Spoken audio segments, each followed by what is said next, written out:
The Select Committee to investigate the January 6th attack on the United States Capitol will be in order. Without objection, the chair is authorized to declare the committee in recess at any point.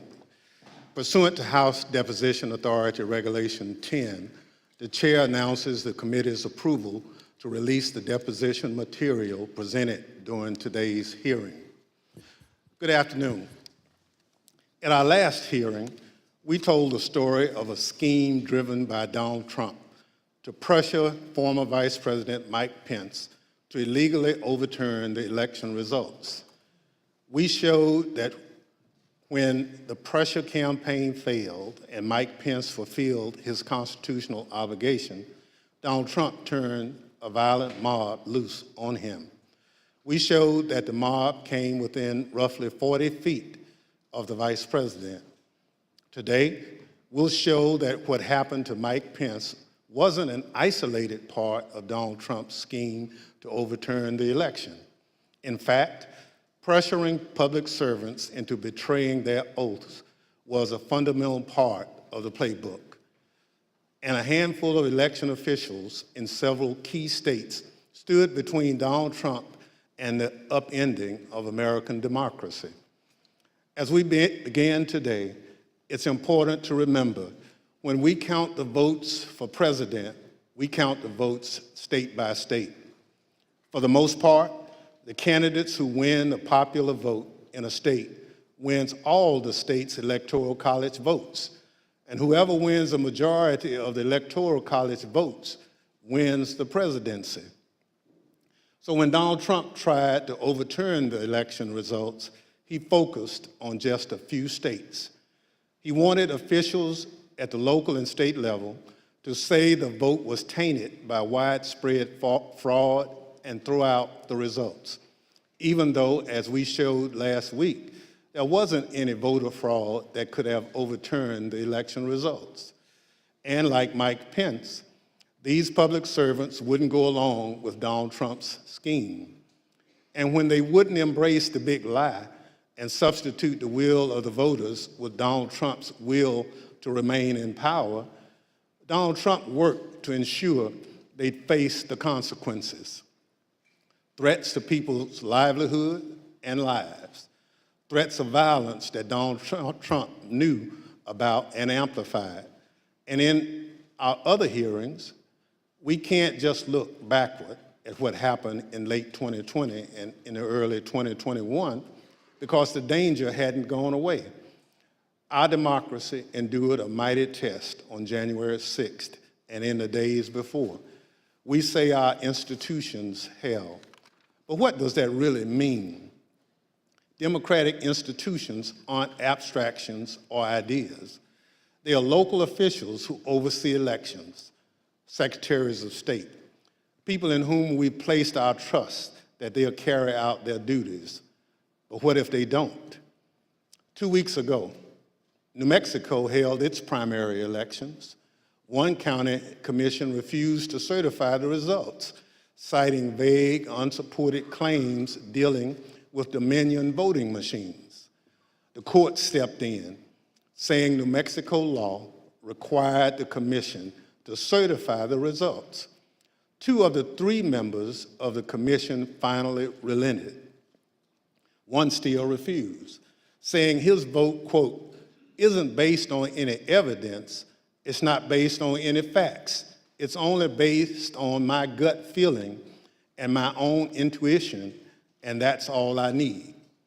By the way, a few months ago, this county commissioner was found guilty of illegally entering the Capitol grounds on January 6th. This story reminds us of a few things. First, as we've shown in our previous hearings, claims that widespread voter fraud tainted the 2020 presidential election have always been a lie. Donald Trump knew they were a lie, and he kept amplifying them anyway. Everything we described today, the relentless, destructive pressure campaign on state and local officials, was all based on a lie. Donald Trump knew it, he did it anyway. Second, the lie hasn't gone away. It's corrupting our democratic institutions. People who believe that lie are now seeking positions of public trust. And as seen in New Mexico, their oath to be to the people they serve will take a back seat to their commitment to the big lie. If that happens, who will make sure our institutions don't break under the pressure? We won't have close calls. We'll have a catastrophe. My distinguished colleague from California, Mr. Schiff, will present much of the Select Committee's finding on this matter. First, I'm pleased to recognize our Vice Chair, Ms. Cheney of Wyoming, for any opening statement she'd care to offer. Thank you very much, Mr. Chairman. Today, we will begin examining President Trump's effort to overturn the election by exerting pressure on state officials and state legislatures. Donald Trump had a direct and personal role in this effort, as did Rudy Giuliani, as did John Eastman. In other words, the same people who were attempting to pressure Vice President Mike Pence to reject electoral votes illegally were also simultaneously working to reverse the outcome of the 2020 election at the state level. Each of these efforts to overturn the election is independently serious. Each deserves attention both by Congress and by our Department of Justice. But as the federal court has already indicated, these efforts were also part of a broader plan. And all of this was done in preparation for January 6th. I would note 2 points for particular focus today. First, today you will hear about calls made by President Trump to officials of Georgia and other states. As you listen to these tapes, keep in mind what Donald Trump already knew at the time he was making those calls. He had been told over and over again that his stolen election allegations were nonsense. For example, this is what former Attorney General Bill Barr said to President Trump about allegations in Georgia. We took a hard look at this ourselves, and based on our review of it, including the interviews of the key witnesses, the Fulton County allegations had no merit. The ballots under the table were legitimate ballots. They weren't in a suitcase. They had been pre-opened for eventually feeding into the machine. All the stuff about the water leak and that there was some subterfuge involved. We felt there was some confusion, but there was no evidence of a subterfuge to create an opportunity to feed things into the count. And so we didn't see any evidence of fraud in the Fulton County episode. And Acting Deputy Attorney General Richard Donahue told Donald Trump this. And I said something to the effect of, sir, we've done dozens of investigations, hundreds of interviews. The major allegations are not supported by the evidence developed. Mr. Trump was told by his own advisors that he had no basis for his stolen election claims, yet he continued to pressure state officials to change the election results. Second, you will hear about a number of threats and efforts to pressure state officials to reverse the election outcome. One of our witnesses today, Gabriel Sterling, explicitly warned President Trump about potential violence on December 1st, 2020, more than a month before January 6th. You will see excerpts from that video repeatedly today. It has all gone too far. All of it. Joe DeGenova today asked for Chris Krebs, a patriot who ran CISA, to be shot.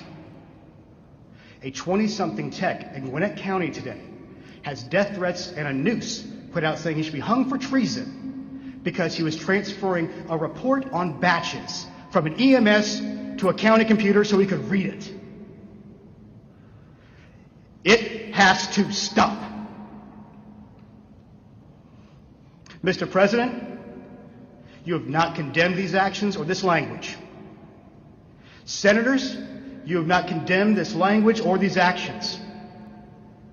This has to stop. We need you to step up, and if you're going to take a position of leadership, show some. My boss, Secretary Raffensperger, his address is out there. They have people doing caravans in front of their house. They've had people come onto their property. It has to stop. This is elections. This is the backbone of democracy, and all of you who have not said a damn word are complicit in this. The point is this: Donald Trump did not care about the threats of violence. He did not condemn them. He made no effort to stop them. He went forward with his fake allegations anyway. One more point. I would urge all of those watching today to focus on the evidence the committee will present. Don't be distracted by politics. This is serious. We cannot let America become a nation of conspiracy theories and thug violence. Finally, I want to thank our witnesses today for all of your service to our country. Today, all of America will hear about the selfless actions of these men and women who acted honorably to uphold the law, protect our freedom, and preserve our Constitution. Today, Mr. Chairman, we will all see an example of what truly makes America great. Thank you, Mr. Chairman. I yield back. Without objection, the chair recognizes the gentleman from California, Mr. Schiff, for an opening statement. Thank you, Mr. Chairman and Madam Vice Chair. On November 3rd, 2020, Donald Trump ran for re-election to the office of the presidency, and he lost. His opponent, Joe Biden, finished ahead in the key battleground states of Arizona, Michigan, Wisconsin, Pennsylvania, Georgia, and elsewhere. Nevertheless, and for the first time in history, the losing presidential candidate fought to hold on to power. As we have seen in previous hearings, he did so through a variety of means. On Election Day, he sought to stop the counting of the vote, knowing that the millions of absentee ballots elections officials would be counting on Election Day and thereafter would strongly against him and deliver a victory to Joe Biden. Next, and when he could not stop the counting, he tried to stop state legislatures and governors from certifying the results of the election. He went to court and filed dozens of frivolous lawsuits, making unsubstantiated claims of fraud. When that too failed, he mounted a pressure campaign directed at individual state legislators to try to get them to go back into session and either declare him the winner, decertify Joe Biden as the winner, or send two slates of electors to Congress, one for Biden and one for him, and pressure Vice President Pence to choose him as the winner. But the state legislatures wouldn't go along with this scheme, and neither would the vice president. None of the legislatures agreed to go back into special session and declare him the winner. No legitimate state authority in the states Donald Trump lost would agree to appoint fake Trump electors and send them to Congress. But this didn't stop the Trump campaign either. They assembled groups of individuals in key battleground states and got them to call themselves electors, created phony certificates associated with these fake electors, and then transmitted these certificates to Washington and to the Congress to be counted during the joint session of Congress on January 6th. None of this worked. But according to Federal District Judge David Carter, former President Trump and others likely violated multiple federal laws by engaging in this scheme, including conspiracy to defraud the United States. You will hear evidence of the former president and his top advisors' direct involvement in key elements of this plot, or what Judge Carter called a coup in search of a legal theory. For as the judge explained, President Trump's pressure campaign to stop the electoral count did not end with Vice President Pence. It targeted every tier of federal and state elected officials. Convincing state legislatures, he said, to certify competing electors was essential to stop the count and ensure President Trump's re-election. As we have seen in our prior hearings, running through this scheme was a big lie that the election was plagued with massive fraud and somehow stolen. You'll remember what the president's own Attorney General, Bill Barr, said he told the president about these claims of massive fraud affecting the outcome of the election. And I told him that the stuff that his people were shoveling out to the public was bullshit. I mean, that the claims of fraud were bullshit. The president's lie was and is a dangerous cancer on the body politic. If you can convince Americans that they cannot trust their own elections, that any time they lose it is somehow illegitimate, then what is left but violence to determine who should govern? This brings us to the focus of today's hearing. When state elections officials refused to stop the count, Donald Trump and his campaign tried to put pressure on them. When state executive officials refused to certify him the winner of states he lost, he applied more pressure. When state legislators refused to go back into session and appoint Trump electors, he amped up the pressure yet again. Anyone who got in the way of Donald Trump's continued hold on power after he lost the election was the subject of a dangerous and escalating campaign of pressure. This pressure campaign brought angry phone calls and texts, armed protests, intimidation, and all too often, threats of violence and death. State legislators were singled out. So too were statewide elections officials.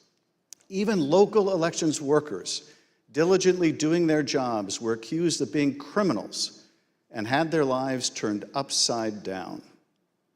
As we will show, the president's supporters heard the former president's claims of fraud and the false allegations he made against state and local officials as a call to action. Stop the steal! Stop the steal! Stop the steal! You're a threat to democracy!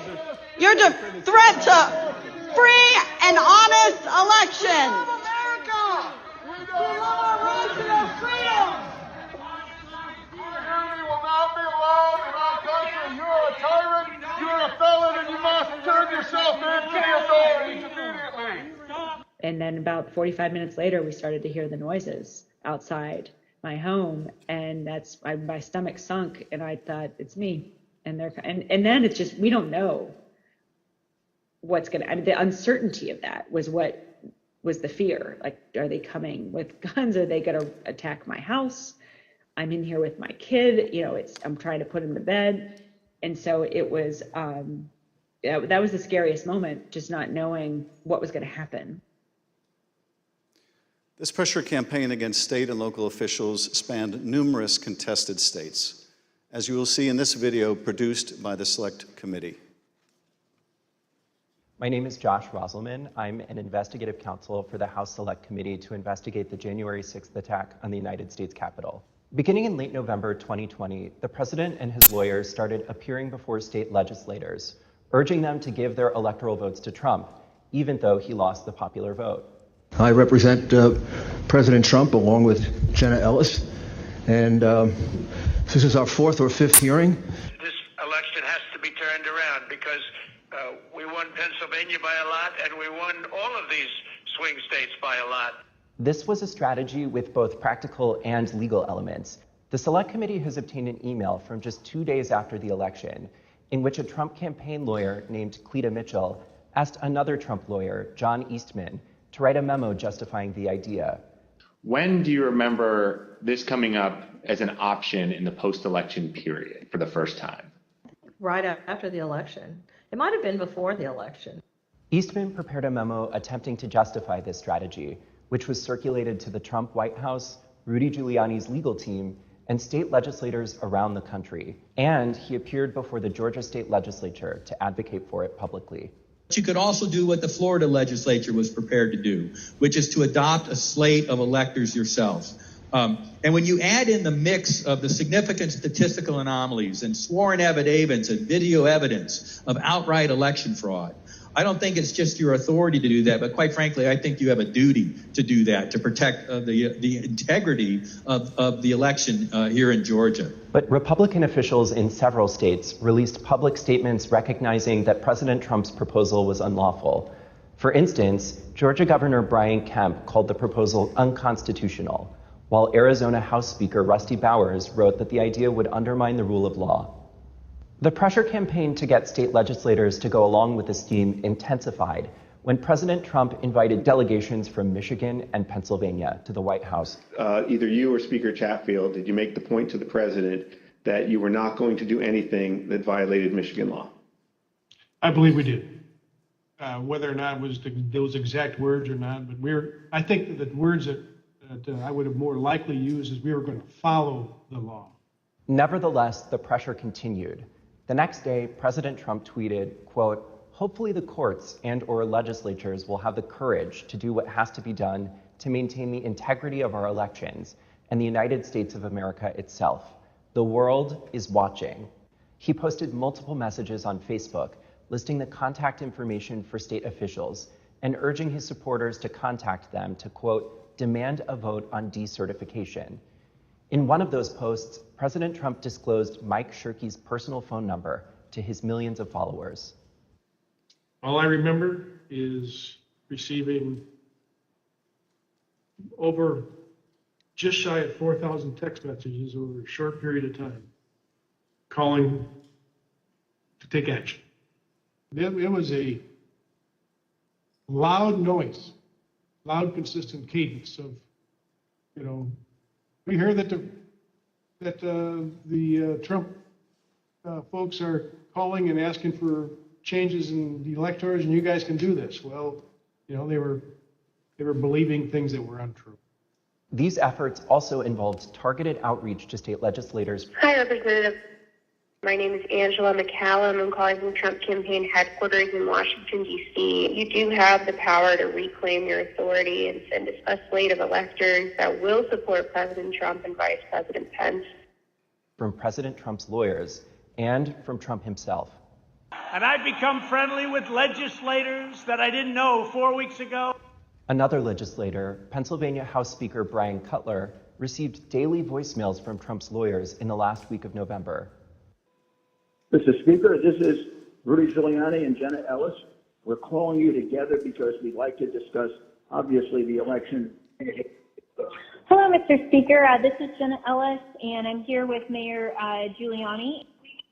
Hey, Brian, it's Rudy. I really have something important to call to your attention that I think really changes things. Cutler felt that the outreach was inappropriate and asked his lawyers to tell Rudy Giuliani to stop calling, but Giuliani continued to reach out. I understand that you don't want to talk to me now. I just want to bring some facts to your attention and talk to you as a fellow Republican. On December 30th, Trump ally Steve Bannon announced a protest at Cutler's home. We're getting on the road and we're going down to Cutler. We're going to start going to offices, and if we have to, we're going to go to homes, and we're going to let them know what we think about them. There were multiple protests. I actually don't remember the exact number. There was at least 3, I think. Outside either my district office or my home. And you're correct, my then 15-year-old son was home by himself for the first one. All of my personal information was doxed online. It was my personal email, my personal cell phone, my home phone number. In fact, we had to disconnect our home phone for about 3 days because it would ring all hours of the night and would fill up with messages. Brian Cutler, we're outside. Clerks facing felony charges in Michigan. Poll watchers denied access in Pennsylvania. These ads were another element in the effort. The Trump campaign spent millions of dollars running ads online and on television. The evidence is overwhelming. Call your governor and legislators. Demand they inspect the machines and hear the evidence. Public pressure on state officials often grew dangerous in the lead up to January 6th. Let us in! Let us in! Let us in! Let us in! Special session! Special session! Special session! We'll light the whole shit on fire. What are we going to do? What can you and I do to a state legislator besides kill him? Although we should not do that. I'm not advising that, but I mean, what else can you do, right? The punishment for treason is death. The state pressure campaign and the danger it posed to state officials and to state capitals around the nation was a dangerous precursor to the violence we saw on January 6th at the U.S. Capitol. Today you will hear from Rusty Bowers, the Republican Speaker of the Arizona House of Representatives. He will tell us about his conversations with the President, with Rudy Giuliani and John Eastman, and what the President's team asked of him, and how his oath of office would not permit it. You will then hear from Brad Raffensperger, the Republican Secretary of State of Georgia, who Trump directed to, quote, find 11,780 votes that did not exist, but just the exact number of votes needed to overtake Joe Biden. You will also hear from Gabriel Sterling, the chief operating officer, his chief operating officer, about the spurious claims of fraud in the elections in Georgia, and who, responding to a cascading set of threats to his elections team, warned the president to stop, that someone was going to get killed. And you will hear from Wandrea Shea Moss, a former local elections worker in Fulton County, Georgia, about how all of the lies about the election impacted the lives of real people who administer our elections and still do. You will hear what they experienced when the most powerful man in the world, the President of the United States, sought to cling to power after being voted out of office by the American people. The system held, but barely. And the system held because people of courage, Republicans and Democrats, like the witnesses you will hear today, put their oath to the country and Constitution above any other consideration. They did their jobs, as we must do ours. Thank you, Mr. Chairman, and I yield back. I now welcome our first panel of witnesses. We're joined today by a distinguished legislator from Arizona, Rusty Bowers, who's a Republican Speaker of the Arizona House of Representatives. Mr. Bowers was first elected to the state legislature in 1993 and has served as Speaker since 2019. Welcome, Speaker Bowers.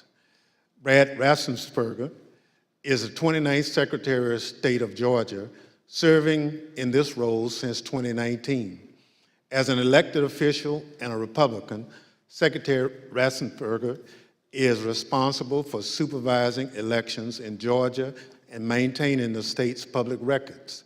Welcome, Mr. Secretary. Gabriel Sterling is the Chief Operating Officer in the Georgia Secretary of State's office. Mr. Sterling was the statewide voting systems implementation manager for the 2020 election in Georgia, responsible for leading the Secretary of State's response to the COVID pandemic and rolling out modernized voting equipment. I will swear in our witnesses. The witnesses will please stand and raise their right hand. Do you swear or affirm on the penalty of perjury that the testimony you're about to give is the truth, the whole truth, and nothing but the truth, so help you God? Thank you. Please be seated. Let the record reflect that the witnesses answered in the affirmative. Speaker Bowers, thank you for being with us today. You're the Speaker of the Arizona House and a self-described conservative Republican. You campaigned for President Trump and with him during the 2020 election. Is it fair to say that you wanted Donald Trump to win a second term in office? Please. Yes, sir. Thank you. And is it your understanding that President Biden was the winner of the popular vote in Arizona in 2020? Yes, sir. Thank you. Pursuant to Section 5C8 of House Resolution 503, the chair recognizes the gentleman from California, Mr. Schiff, for questions. Speaker Bowers, thank you for being with us today.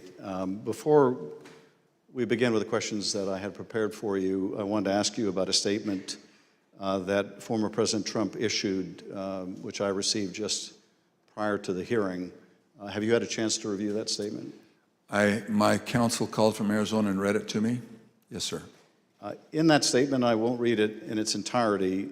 Former President Trump begins by calling you a rhino, Republican in name only.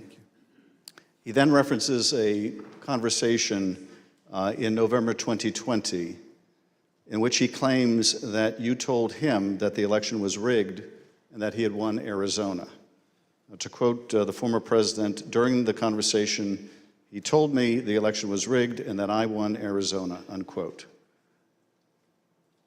Did you have such a conversation with the president? I did have a conversation with the president. That certainly isn't it, but there were parts of it that are true, but there are parts that are not, sir. And the part that I read you, is that false? Anywhere, anyone, anytime has said that I said the election was rigged, that would not be true. And when the former president in his statement today claimed that you told him that he won Arizona, is that also false? That is also false. Mr. Bowers, I understand that after the election, and I don't know whether this is the conversation the former president is referring to, but after the election, you received a phone call from President Trump and Rudy Giuliani in which they discussed the result of the presidential election in Arizona. If you would, tell us about that call and whether the former president or Mr. Giuliani raised allegations of election fraud. Thank you. My wife and I had returned from attending our church meetings. It was on a Sunday, and we were still in the driveway, and I had received a call from a colleague telling me that the White House was trying to get in touch with her and I, and that she said, please, if you get a call, let's try to take this together. Immediately, I saw that the White House on my Bluetooth was calling, and I took the call and was asked by I would presume the operator at the White House if I would hold for the president, which I did, and Mr. Giuliani came on first, and niceties, then Mr. Trump, President Trump, then President Trump came on, and we initiated a conversation. During that conversation, did you ask Mr. Giuliani for proof of these allegations of fraud that he was making? On multiple occasions, yes. And when you asked him for evidence of this fraud, what did he say? He said that they did have proof, and I asked him, do you have names? For example, we have 200,000 illegal immigrants, some large number, 5,000 or 6,000 dead people, etc. And I said, do you have their names? Yes. Will you give them to me? Yes. The president interrupted and said, give the man what he needs, Rudy. He said, I will. And that happened on at least 2 occasions, that interchange in the conversation. So Mr. Giuliani was claiming in the call that there were hundreds of thousands of undocumented people and thousands of dead people who had purportedly voted in the election? Yes. And you asked him for evidence of that? I did. And did you ever receive from him that evidence either during the call, after the call, or to this day? Never. What was the ask during this call? He was making these allegations of fraud, but he had something or a couple things that they wanted you to do. What were those? The ones I remember were first that we would hold, that I would allow an official committee at the Capitol so that they could hear this evidence and that we could take action thereafter. And I refused. I said, up to that time, the circus, I called it a circus, had been brewing with lots of demonstrations, both at the counting center, at the Capitol, and other places. And I didn't want to have that in the House. I did not feel that the evidence, granted in its absence, merited a hearing, and I didn't want to be used as a pawn if there was some other need that the committee hearing would fulfill. So that was the first ask, that we hold an official committee hearing. And what was his second ask? I said, to what end? To what end the hearing? He said, well, we have heard by an official high-up in the Republican legislature that there is a legal theory or a legal ability in Arizona that you can remove the electors of President Biden and replace them. And we would like to have the legitimate opportunity through the committee to come to that end and remove that. And I said, that's something that's totally new to me. I've never heard of any such thing. And he pressed that point, and I said, look, you are asking me to do something that is counter to my oath when I swore to the Constitution to uphold it, and I also swore to the Constitution and the laws of the state of Arizona, and this is totally foreign as an idea or a theory to me, and I would never do anything of such magnitude without deep consultation with qualified attorneys. And I said, I've got some good attorneys, and I'm going to give you their names. But you are asking me to do something against my oath, and I will not break my oath. And I think that was up to that point. During the conversation, and you heard, I think, when we played a snippet of Mr. Giuliani calling other state legislators and saying that he was calling us essentially a fellow Republican, did he make a similar appeal to you or bring up the fact that you shared a similar party? Whether it was in that call or in a later meeting, he did bring that up more than once. And how would he bring that up? He would say, aren't we all Republicans here? I would think we would get a better reception. I mean, I would think you would listen a little more open to my suggestions, that we're all Republicans.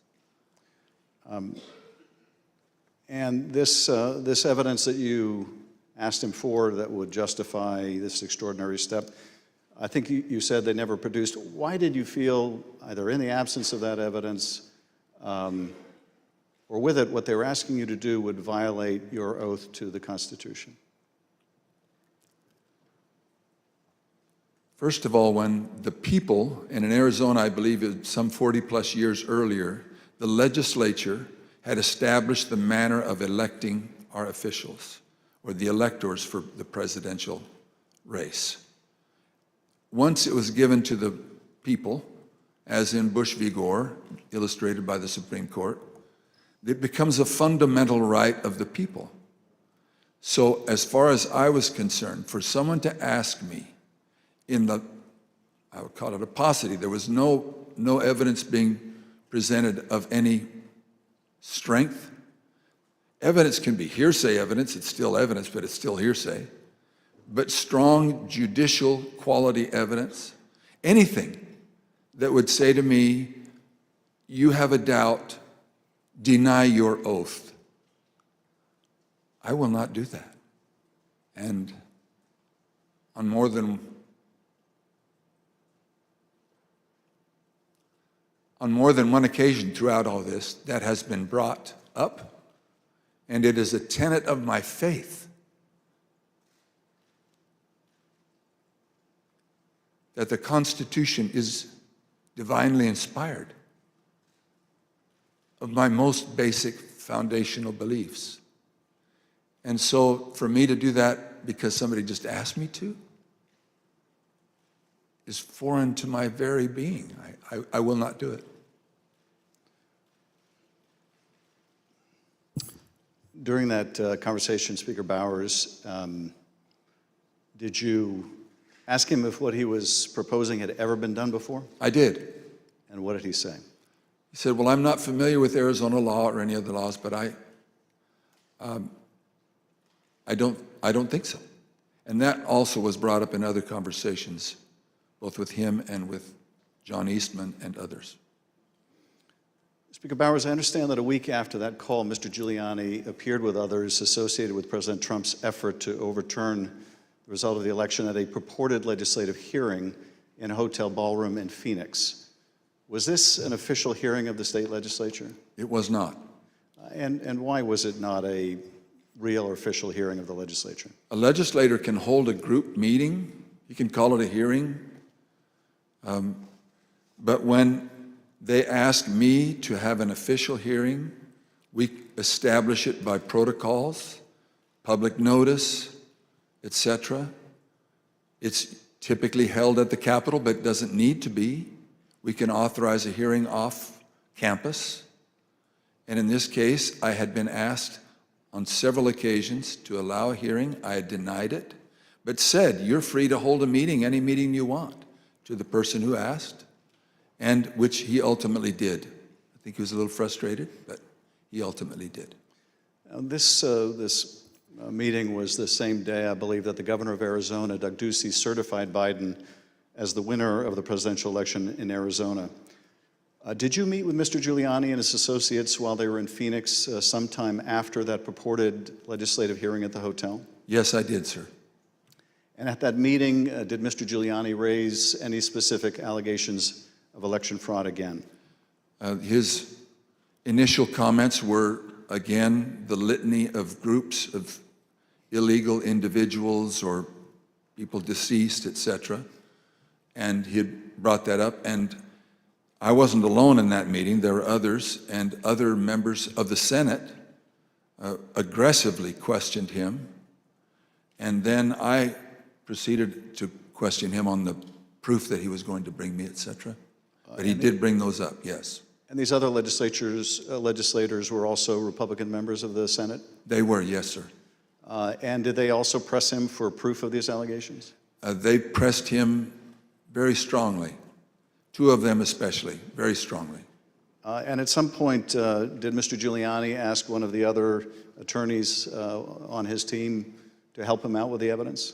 He did. He asked Jenna Ellis, who was sitting to his right. One thing was that it was more to the point of, was there sufficient evidence or action that we could justify the recalling of the electors?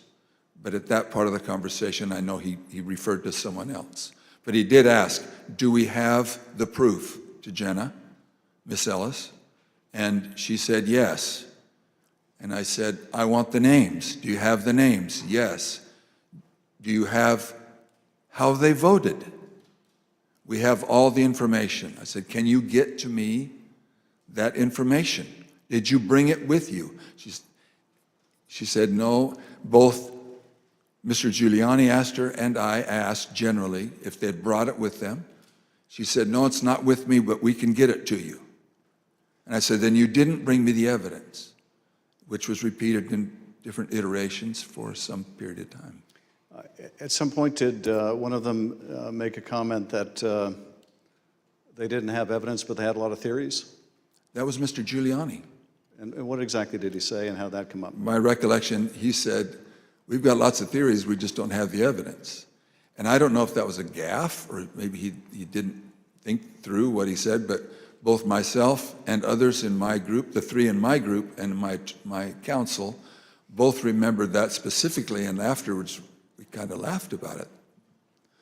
And getting back to the ask in that phone call that preceded this meeting, he wanted you to have the legislature dismiss the Biden electors and replace them with Trump electors on the basis of these theories of fraud? He did not say it in those exact words, but he did say that Arizona law, according to what he understood, that would be allowed, and that we needed to come into session to take care of that, which initiated a discussion about, again, what I can legally and not legally do, and I can't go into session in Arizona unilaterally or on my sole prerogative. In this meeting or at any other later time, did anyone provide you with evidence of election fraud sufficient to affect the outcome of the presidential election in Arizona? No one provided me ever such evidence. The Select Committee has uncovered evidence in the course of our investigation that at Stop the Steal protests at state capitals across the country, there were individuals with ties to the groups or parties involved in the January 6th attack on the U.S. Capitol. One of those incursions took place in the Arizona House of Representatives building, as you can see in this footage.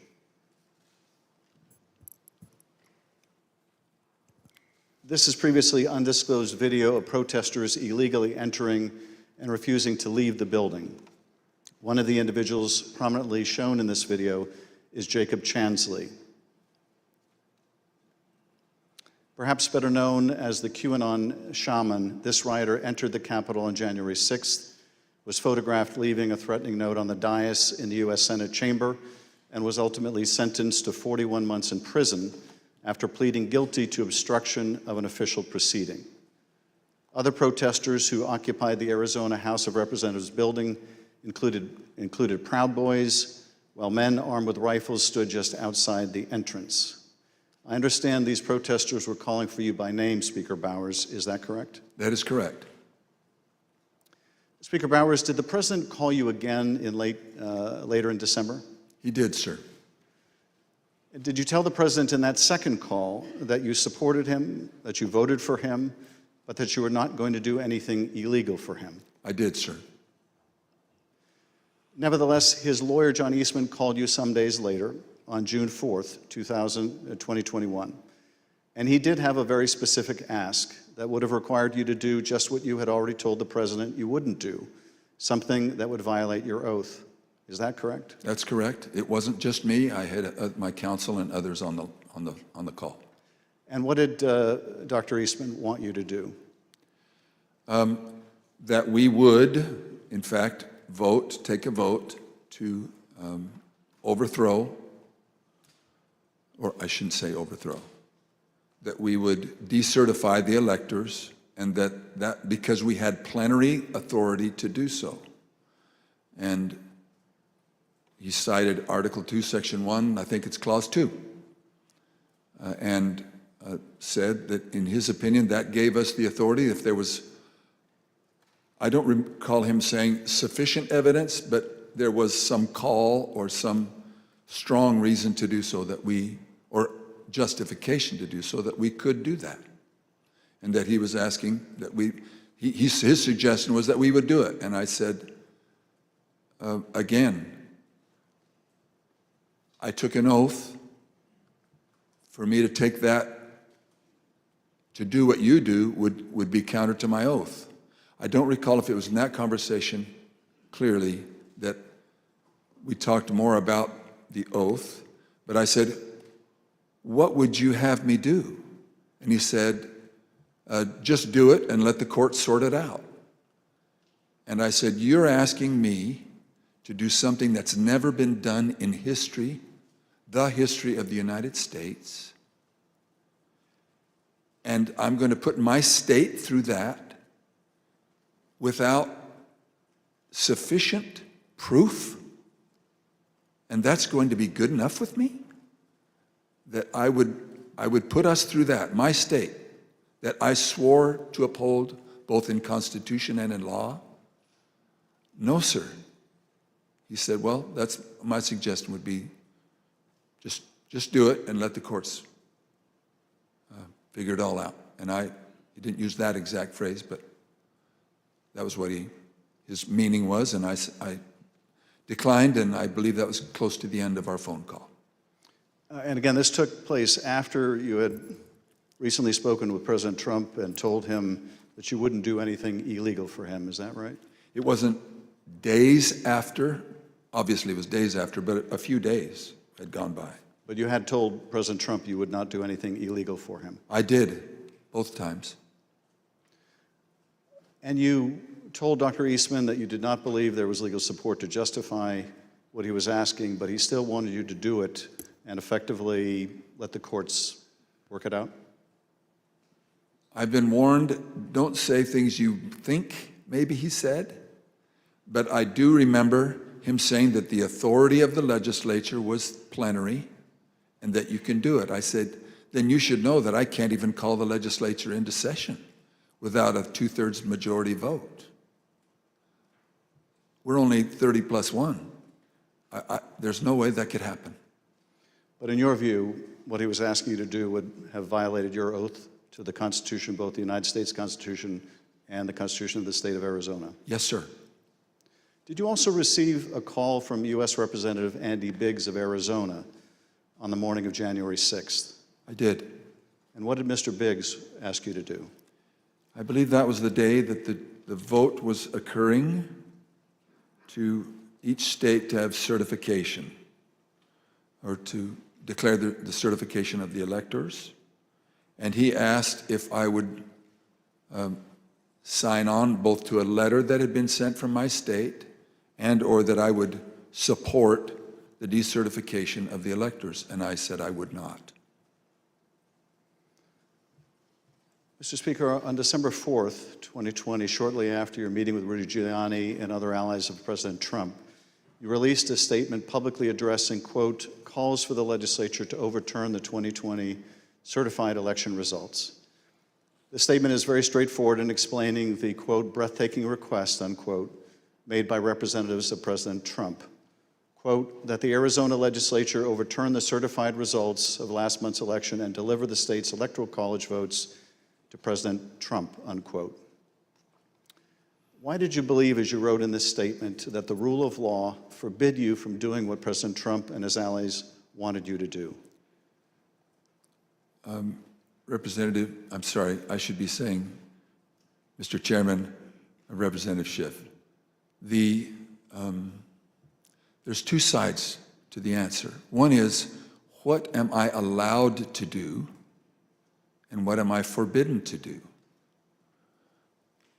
We have no legal pathway, both in state law nor to my knowledge in federal law, for us to execute such a request.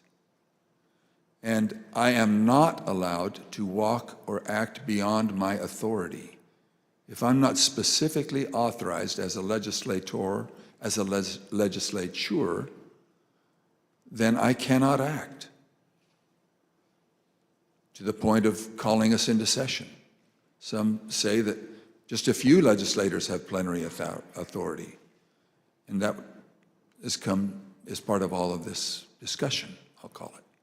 But so to not have authority and be forbidden to act beyond my authority on both counts, I am not authorized to take such action, and that would deny my oath. In your statement, you included excerpts from President Ronald Reagan's inaugural address in 1981. The newly inaugurated president told the country, quote, the orderly transfer of authority as called for in the Constitution routinely takes place as it has for almost 2 centuries, and few of us stop to think how unique we really are. In the eyes of many in the world, this every 4-year ceremony we accept as normal is nothing less than a miracle. Tell us, if you would, Mr. Speaker, why did you include President Reagan's words in your public statement? Mr. Chairman, Representative Schiff, because I have a lot of admiration for Ronald Reagan. I've had the opportunity of going through his home with one other person and walking through, and I have a lot of admiration for him.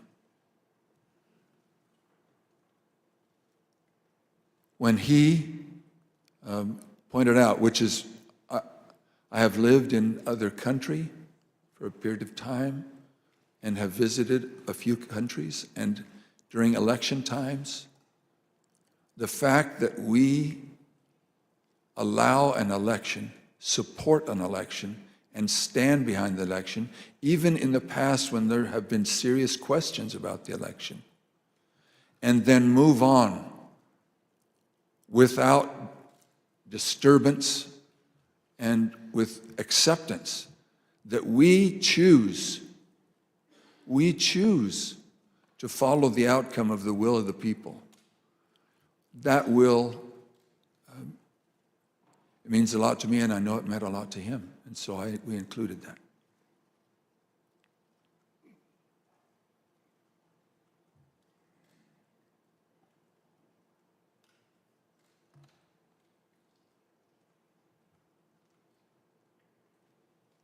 Thank you, Speaker Bowers. I now want to look even more deeply at the fake electors scheme. Every 4 years, citizens from all over the United States go to the polls to elect their president. Under our Constitution, when we cast our votes for president, we are actually voting to send electors pledged to our preferred candidate to the Electoral College. In December, the electors in each state meet, cast their votes, and send those votes to Washington.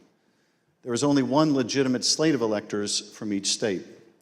On the 6th day of January, Congress meets in a joint session to count those votes, and the winner of the Electoral College vote becomes the president. In this next segment, you'll hear how President Trump and his campaign were directly involved in advancing and coordinating the plot to replace legitimate Biden electors with fake electors not chosen by the voters. You'll hear how this campaign convinced these fake electors to cast and submit their votes through fake certificates, telling them that their votes would only be used in the event that President Trump won his legal challenges. Yet when the president lost those legal challenges, when courts rejected them as frivolous and without merit, the fake elector scheme continued. At this point, President Trump's own lawyers, so-called Team Normal, walked away rather than participate in the plan. And his own White House counsel's office said that the plan was not legally sound. Let's play the following video produced by the Select Committee. My name is Casey Lucier. I'm an investigative counsel for the House Select Committee to investigate the January 6th attack on the United States Capitol. On November 18th, a lawyer working with the Trump campaign named Kenneth Cheesebro wrote a memo arguing that the Trump campaign should organize its own electors in the swing states that President Trump had lost. The Select Committee received testimony that those close to President Trump began planning to organize fake electors for Trump in states that Biden won in the weeks after the election. Who do you remember being involved in those early discussions around the Thanksgiving time regarding having alternate electors meet? Mr. Giuliani, several of Mr. Giuliani's associates, Mr. Meadows,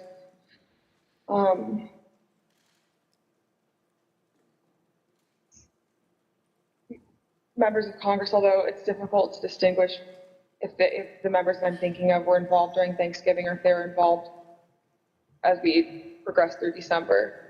At the president's direct request, the RNC assisted the campaign in coordinating this effort. What did the president say when he called you? Essentially, he turned the call over to Mr. Eastman, who then proceeded to talk about the importance of the RNC helping the campaign gather these contingent electors in case any of the legal challenges that were ongoing changed the result of any of the states. I think more just helping them reach out and assemble them. But my understanding is the campaign did take the lead, and we just were helping them in that role. As President Trump and his supporters continued to lose lawsuits, some campaign lawyers became convinced that convening electors in states that Trump lost was no longer appropriate. I just remember I either replied or called somebody saying, unless we have litigation pending that's like in these states, like, I don't think this is appropriate, or, you know, this isn't the right thing to do. I don't remember how I phrased it, but and I got into a little bit of a back and forth, and I think it was with Ken Cheesebro, where I said, all right, you know, I mean, you just get after it. Like, I'm out. At that point, I had Josh Finley email Mr. Chesbro politely to say, this is your task. You are responsible for the Electoral College issues moving forward. And this was my way of taking that responsibility to zero. The committee learned the White House counsel's office also felt the plan was potentially illegal. And so, to be clear, did you hear the White House counsel's office say that this plan to have alternate electors meet and cast votes for Donald Trump in states that he had lost was not legally sound? Yes, sir. And who was present for that meeting that you remember? It was in our office. It was Mr. Meadows, Mr. Giuliani, and a few of Mr. Giuliani's associates. The Select Committee interviewed several of the individual fake electors, as well as Trump campaign staff who helped organize the effort. We were just, kind of useful idiots or rubes at that point. A strong part of me really feels that it's just kind of as the road continued and as that was failure, that got formulated as what do we have on the table? Let's just do it. And now, after what we've told you today about the Select Committee's investigation about the conclusion of the professional lawyers on the campaign staff, Justin Clark, Matt Morgan, and Josh Finley, about their unwillingness to participate in the convening of these electors, how does that contribute to your understanding of these issues? I'm angry. Because I think in a sense, no one really cared if people were potentially putting themselves in jeopardy. Would you have not wanted to participate in this any further as well? I absolutely would not have. Had I known that the three main lawyers for the campaign that I'd spoken to in the past and were leading up were not on board, Yeah. I was told that these would only count if a court ruled in our favor. So that would have been using our electors, it would have been using our electors in ways that we weren't told about, and we wouldn't have supported. Documents obtained by the Select Committee indicate that instructions were given to the electors in several states that they needed to cast their ballots in complete secrecy. Because this scheme involved fake electors, those participating in certain states had no way to comply with state election laws, like where the electors were supposed to meet. One group of fake electors even considered hiding overnight to ensure that they could access the state capitol, as required in Michigan. Did Mr. Norton say who he was working with at all on this effort to have electors meet? He said he was working with the president's campaign. He told me that the Michigan Republican electors were planning to meet in the Capitol and hide overnight so that they could fulfill the role of casting their vote in per law in the Michigan chambers. And I told him in no uncertain terms that that was insane and inappropriate. In one state, the fake electors even asked for a promise that the campaign would pay their legal fees if they got sued or charged with a crime. Ultimately, fake electors did meet on December 14th, 2020 in Arizona, Georgia, Michigan, Pennsylvania, New Mexico, Nevada, and Wisconsin. At the request of the Trump campaign, the electors from these battleground states signed documents falsely asserting that they were the, quote, duly elected electors from their state, and submitted them to the National Archives and to Vice President Pence in his capacity as President of the Senate. Here is what some of the fake elector certificates look like as compared to the real ones. But these ballots had no legal effect. In an email produced to the Select Committee, Dr. Eastman told a Trump campaign representative that it did not matter that the electors had not been approved by a state authority. Quote, the fact that we have multiple slates of electors demonstrates the uncertainty of either. That should be enough. He urged that Pence act boldly and be challenged. Documents produced to the Select Committee show that the Trump campaign took steps to ensure that the physical copies of the fake electors' electoral votes from 2 states were delivered to Washington for January 6th. Text messages exchanged between Republican Party officials in Wisconsin show that on January 4th, the Trump campaign asked for someone to fly their fake electors' documents to Washington. A staffer for Wisconsin Senator Ron Johnson texted a staffer for Vice President Pence just minutes before the beginning of the joint session. This staffer stated that Senator Johnson wished to hand-deliver to the Vice President the fake electors' votes from Michigan and Wisconsin. The Vice President's aide unambiguously instructed them not to deliver the fake votes to the Vice President. Even though the fake elector slates were transmitted to Congress and the executive branch, the Vice President held firm in his position that his role was to count lawfully submitted electoral votes. Joseph R. Biden, Jr. of the state of Delaware has received 306 votes. Donald J. Trump of the state of Florida has received 232 votes. Which is what he did when the joint session resumed on January 6th after the attack on the Capitol. 538.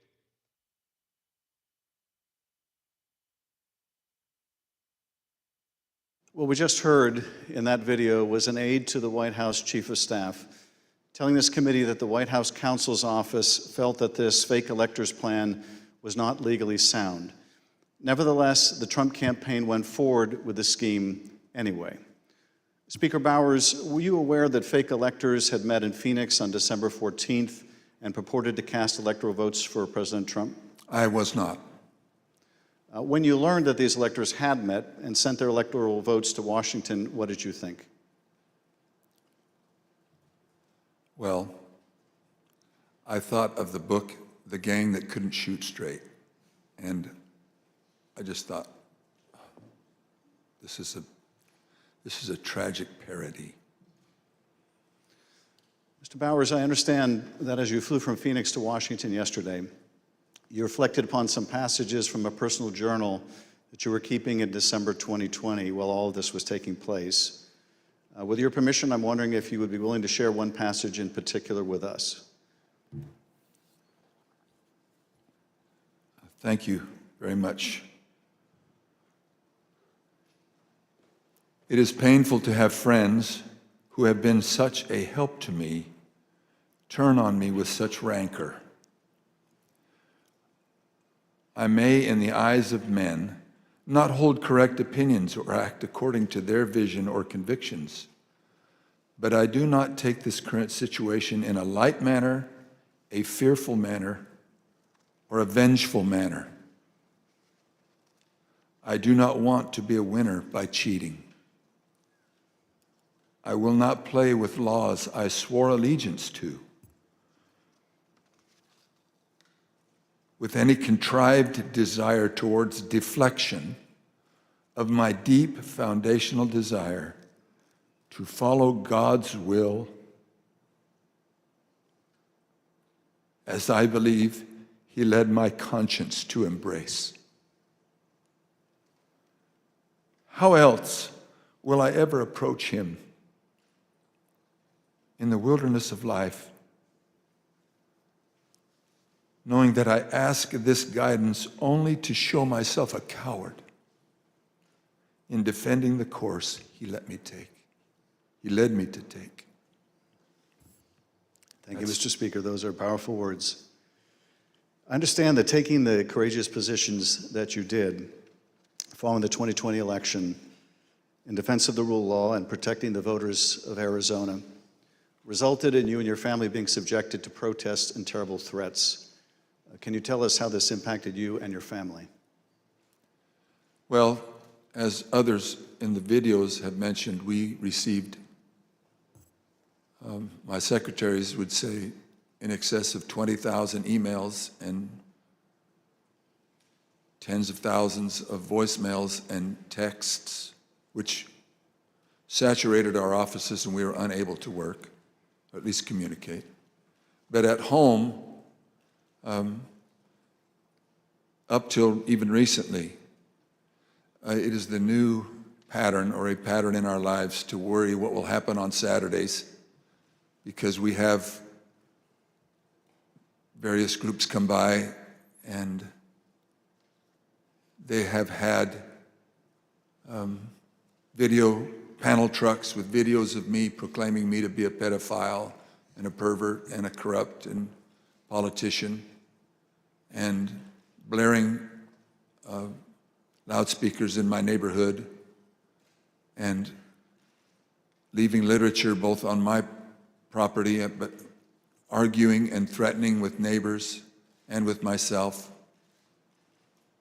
I don't know if I should name groups, but there was one gentleman that had the 3 bars on his chest, and he had a pistol and was threatening my neighbor, not with the pistol, but just vocally. When I saw the gun, I knew I had to get close. And at the same time, on some of these, we had a daughter who was gravely ill, who was upset by what was happening outside. And my wife, that was a valiant person, very, very strong, quiet, very strong woman.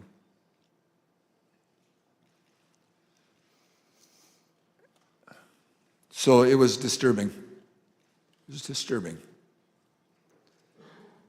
Mr. Speaker, I want to thank you for your service to the state of Arizona and to the country. Mr. Chairman, at this point, I think it'd be appropriate to take a short recess. Accordingly, I reserve the balance of my time.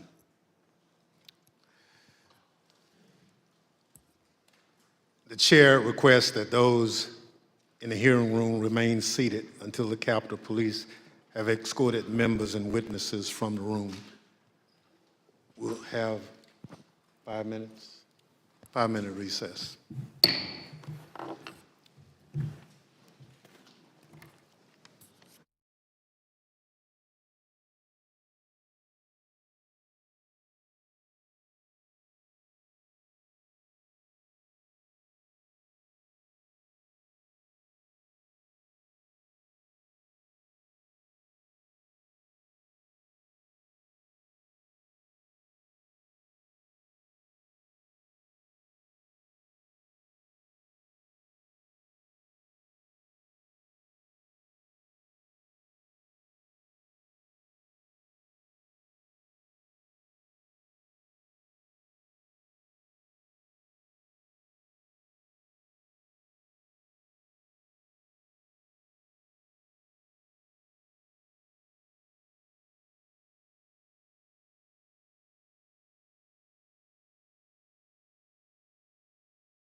The committee will be in order.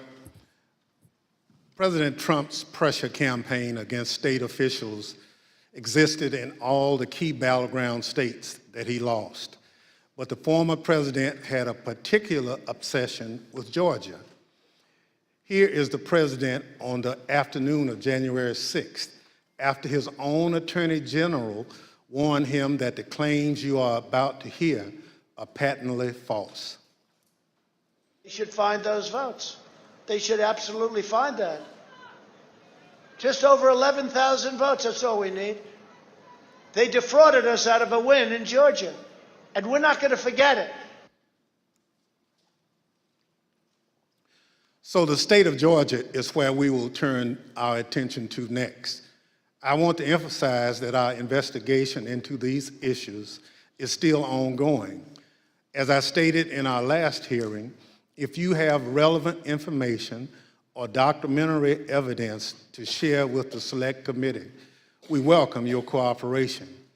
But we will share some of our findings with you today. Secretary Raffensperger, thank you for being here today.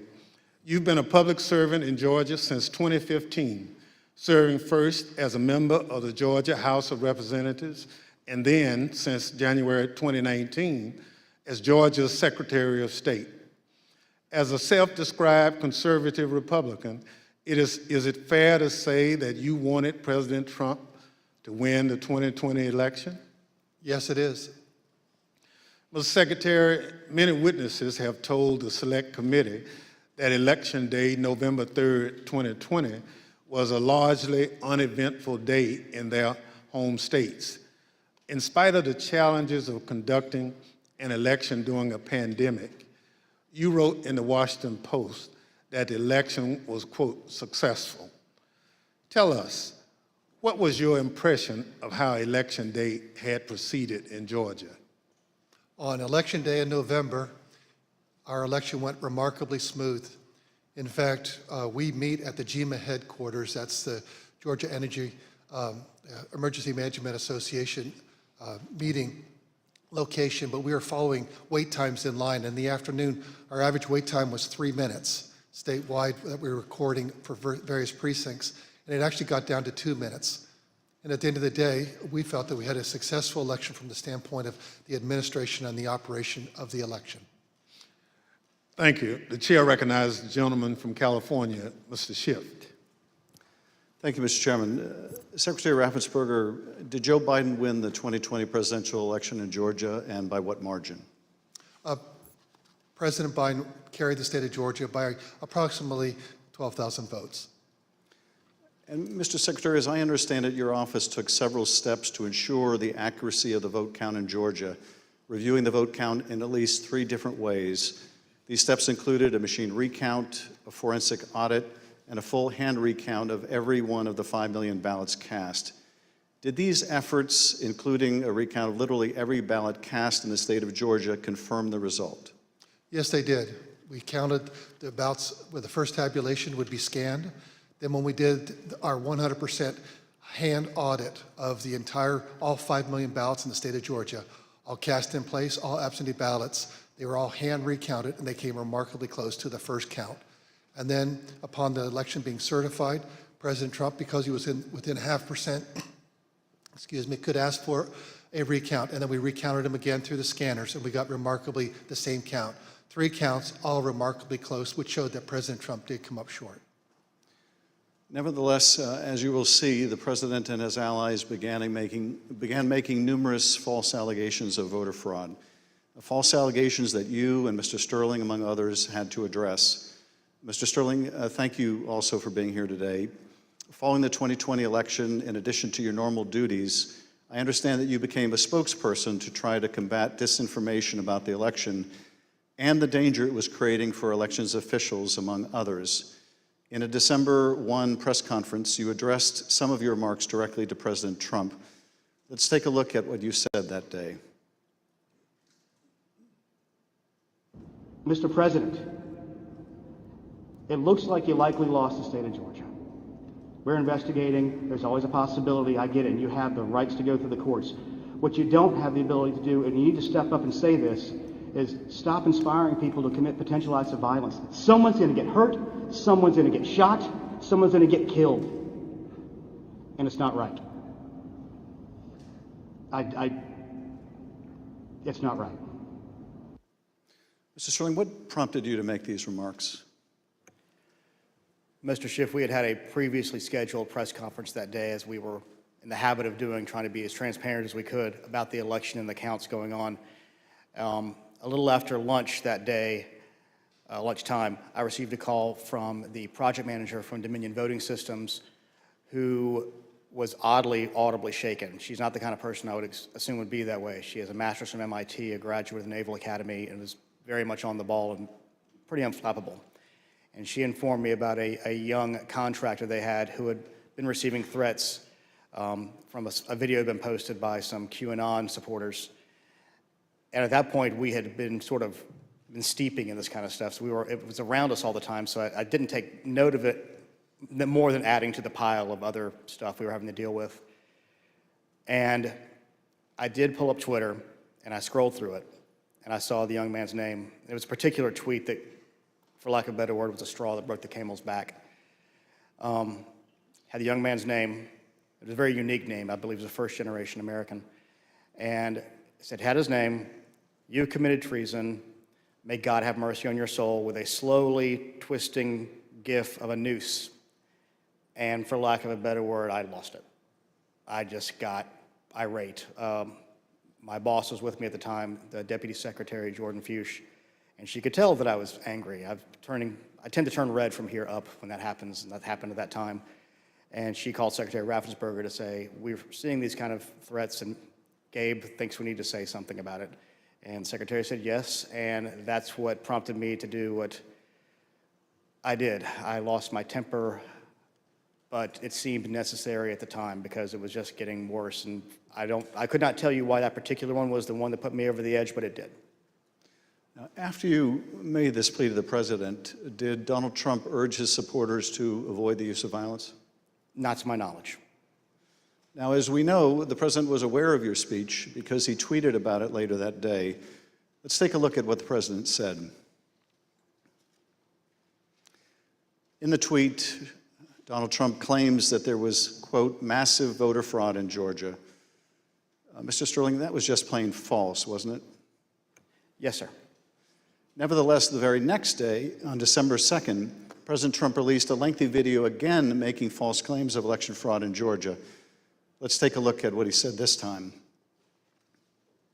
They found thousands and thousands of votes that were out of whack, all against me.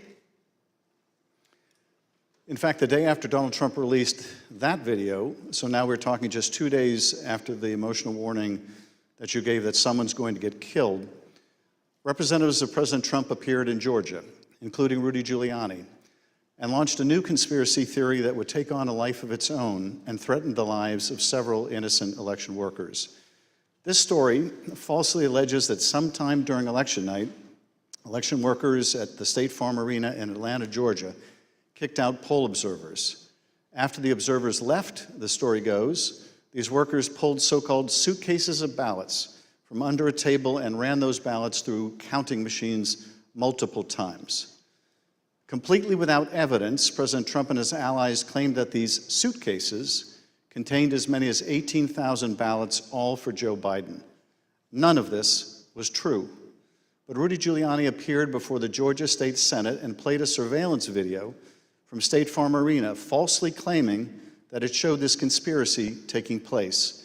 Here's a sample of what Mr. Giuliani had to say during that hearing.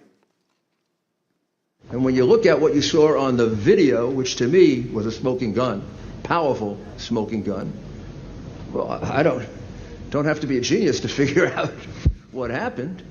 And I don't have to be a genius to figure out that those votes are not legitimate votes. You don't put legitimate votes under a table. No. Wait until you throw the opposition out, and in the middle of the night, count them. We would have to be fools to think that. President Trump's campaign amplified Giuliani's false testimony in a tweet pushing out the video footage. Giuliani likewise pushed out his testimony on social media, As you can see in this tweet, Mr. Giuliani wrote that it was, quote, now beyond doubt, unquote, that Fulton County Democrats had stolen the election. Later in this hearing, we'll hear directly from one of the election workers in this video about the effect these lies had on her and on her family. Mr. Sterling, did the investigators in your office review the entire surveillance tape from the State Farm Arena on election night? They actually reviewed approximately 48 hours going over the time period where action was taking place at the counting center at State Farm Arena. And what did the tape actually show? Depending on which time you want to start, because as was mentioned, this conspiracy theory took on a life of its own, where they conflated a water main break that wasn't a water main break and throwing observers out and a series of other things. What it actually showed was Fulton County election workers engaging in normal ballot processing. One of the things that was very frustrating was the so-called suitcases of ballots from under the table. If you watch the entirety of the video, you saw that these were election workers who were under the impression they were going to get to go home around 10:30. People are putting on their coats. They're putting ballots that are prepared to be scanned into ballot carriers that are then sealed with tamper-proof seals so that they're not messed with. It's an interesting thing because you watch there's 4 screens of the video, and as you're watching it, you can see the election monitors in the corner with the press as they're taking these ballot carriers and putting them under the table. You see it there. One of the other hidden ones, if you looked at the actual tape, was on the outside of the table, just from the camera angle. You couldn't see it originally. And this goes under the no good deed goes unpunished. We were told, we were at GEMA, as the secretary pointed out, and we were told that it looked like they were shutting down the Fulton County counting. The secretary expressed some displeasure at that because we wanted to everybody keep counting so we could get to the results and know what was happening. So our elections director called their elections director, who was at another location because this was election day. There was 2 different places where ballot things were being done by the Fulton County office. So he called the elections director of Fulton, then called Ralph Jones, who was at the State Farm Arena, and said, "What the heck are you doing? Go ahead and stay." And as you watch the video itself, you see him take the phone call as people are putting things away and getting ready to leave. And you can tell for about 15, 20 seconds, he does not want to tell these people they have to stay. He walks over, he thinks about it for a second, you see him come back to the corner of a desk and kind of slumps his shoulders and says, "Okay, y'all, we got to keep on counting." And then you see him take their coats off, get the ballots out, and then a secondary thing that you'll see on there is you'll have people who are counting ballots who a batch will go through, they will take them off and run that through again. What happens there is a standard operating procedure. If there is a misscan, if there's a misalignment, if it doesn't read right, these are high-speed, high-capacity scanners. So 3 or 4 will go through after a misscan. You have to delete that batch and put it back through again. And by going through the hand tally, as the secretary pointed out, we showed that if there had been multiple ballots scanned without a corresponding physical ballot, your counts would have been a lot higher than the ballots themselves. And by doing the hand tally, we saw 2 specific numbers that were met. The hand tally got us to a 0.1053% off of the total votes cast and 0.0099% on the margin, which is essentially dead-on accurate. Most academic studies say on a hand tally you'll have between 1% and 2%, but because we use ballot marking devices where it's very clear what the voter intended, it made it a lot easier for us to conduct that hand count and show that none of that was true. Now, I understand that when you reviewed these tapes and did the analysis, it disproved this conspiracy theory. But you still had to take a lot of steps to try to make sure the public knew the truth about these allegations. And you did frequent briefings for the press. Let's take a look at one of those press briefings, Mr. Sterling, that you held on December 7th to make the point that you just did today. Move on to what I'm going to call Disinformation Monday. Out of the gate, many of y'all saw the videotape from State Farm Arena. I spent hours with our post-certified investigators, Justin Gray from WSB, spent hours with us going over this video to explain to people that what you saw, the secret suitcases with magic ballots, were actually ballots that had been packed into those absentee ballot carriers by the workers in plain view of the monitors and the press. And what's really frustrating is the president's attorneys had this same videotape. They saw the exact same things the rest of us could see, and they chose to mislead state senators and the public about what was on that video.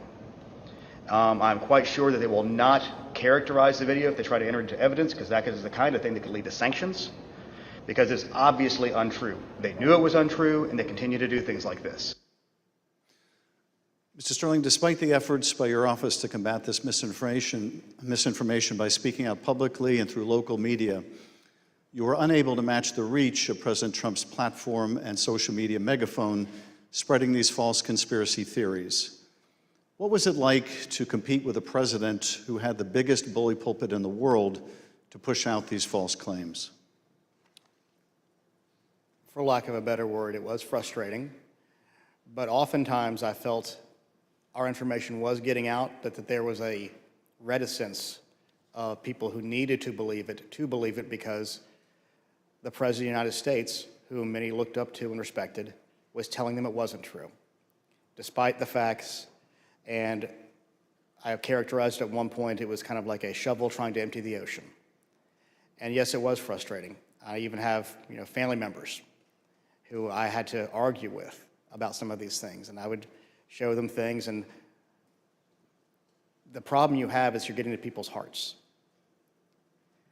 I remember there's one specific, an attorney that we know that we showed and walked him through, this wasn't true, okay, I get that, this wasn't true, okay, I get that, this wasn't, 5 or 6 things. But at the end he goes, I just know in my heart they cheated. That's just, and so once you get past the heart, the facts don't matter as much. And our job, from our point of view, is to get the facts out, do our job, tell the truth, follow the Constitution, follow the law, and defend the institutions, and the institutions held. Let's take a look at what you were competing with. This is the former president speaking in Georgia on December 5th.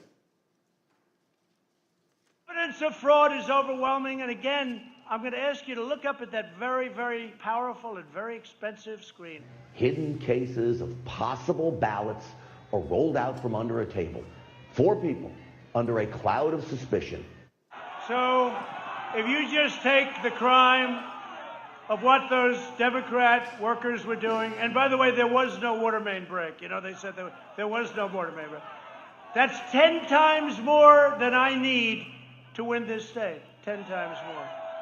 It's 10 times, maybe more than that, but it's 10 times more because we lost by a very close number. In this committee's hearing last Monday, we heard from senior federal law enforcement officials, from the senior-most federal law enforcement official in Atlanta at the time, U.S. Attorney for the Northern District, B.J. Pack, as well as former Attorney General Bill Barr.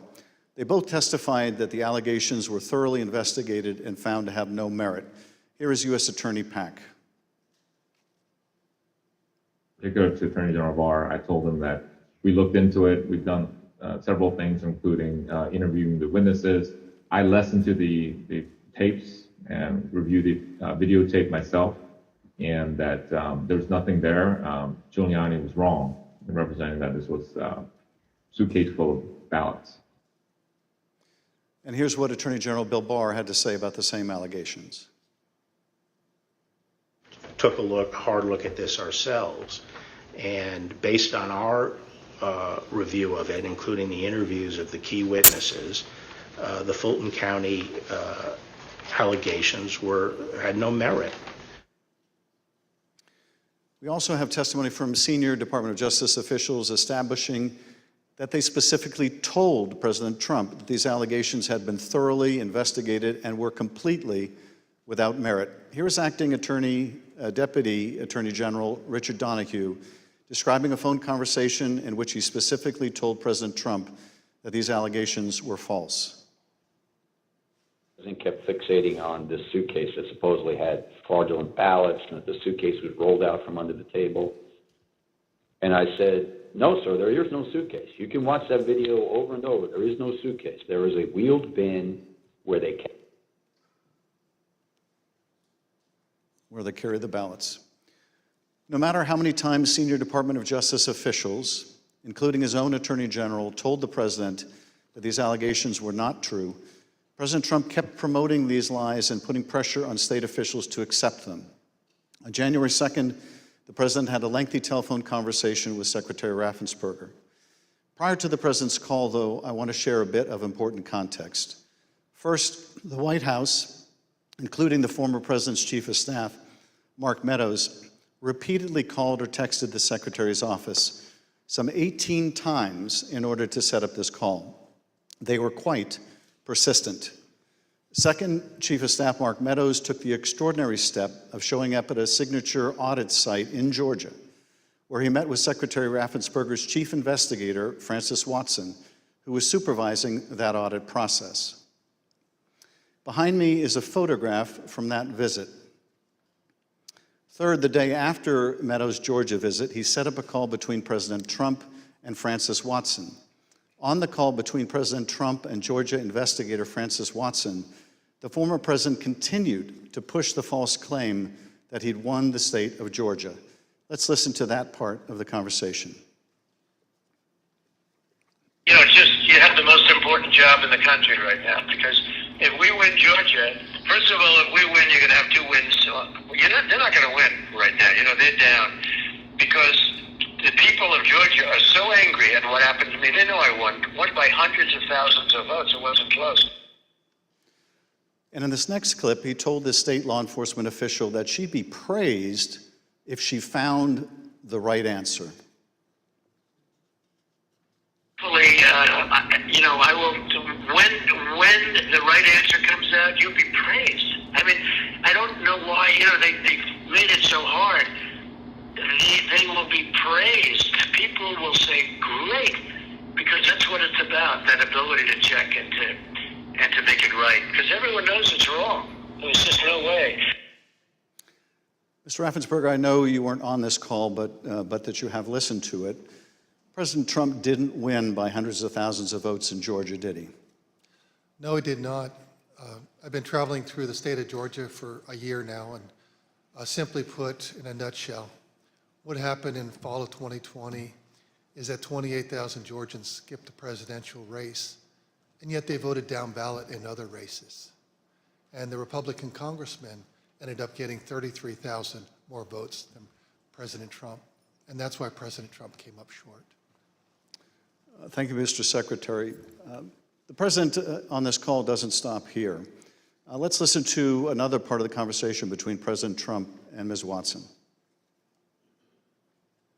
Anyway, but whatever you can do, Francis, it would be, it's a great thing. It's an important thing for the country. So important. You have no idea it's so important. Well, and I very much appreciate it. Whatever you can do, Francis. This is the President of the United States calling an investigator looking into the election in which he is a candidate and asking her to do whatever you can do. Mr. Secretary, he placed this call to your chief investigator on September 23rd, 2020. The Select Committee has received text messages indicating that Mark Meadows wanted to send some of the investigators in her office, in the words of one White House aide, a shitload of POTUS stuff, including coins, actual autographed MAGA hats, etc. White House staff intervened to make sure that didn't happen. It was clear at the time of this call that the former president had his sights set on January 6th. Listen to this portion when he told Francis Watson about a very important date. Do you think they'll be working after Christmas and keep it going fast? Because, you know, we have that date of the 6th, which is a very important date. That important date, of course, was the joint session of Congress, where Georgia's electoral votes would be counted for Joe Biden. A little over a week after this call to Francis Watson, the President was finally able to speak with you, Secretary Raffensperger. Bear in mind, as we discuss this call today, that by this point in time, early January, the election in Georgia had already been certified. But perhaps more important, the President of the United States had already been told repeatedly by his own top Justice Department officials that the claims he was about to make to you about massive fraud in Georgia were completely false. Mr. Secretary, the call between you and the President lasted 67 minutes, over an hour. We obviously can't listen to the entire recording here today, although it is available on the Select Committee's website. But we'll listen to selected excerpts of it now so that we can get your insights. Let's begin with the President raising the thoroughly debunked allegations of suitcases of ballots. in an official voter box. They were in what looked to be suitcases or trunks, suitcases, but they weren't in voter boxes.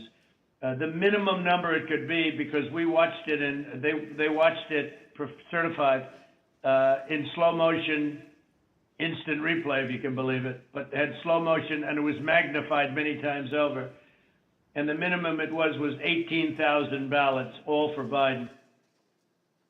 These are the allegations that the Department of Justice, the Attorney General, the Georgia Bureau of Investigation, and your office had all said were false. Is that right?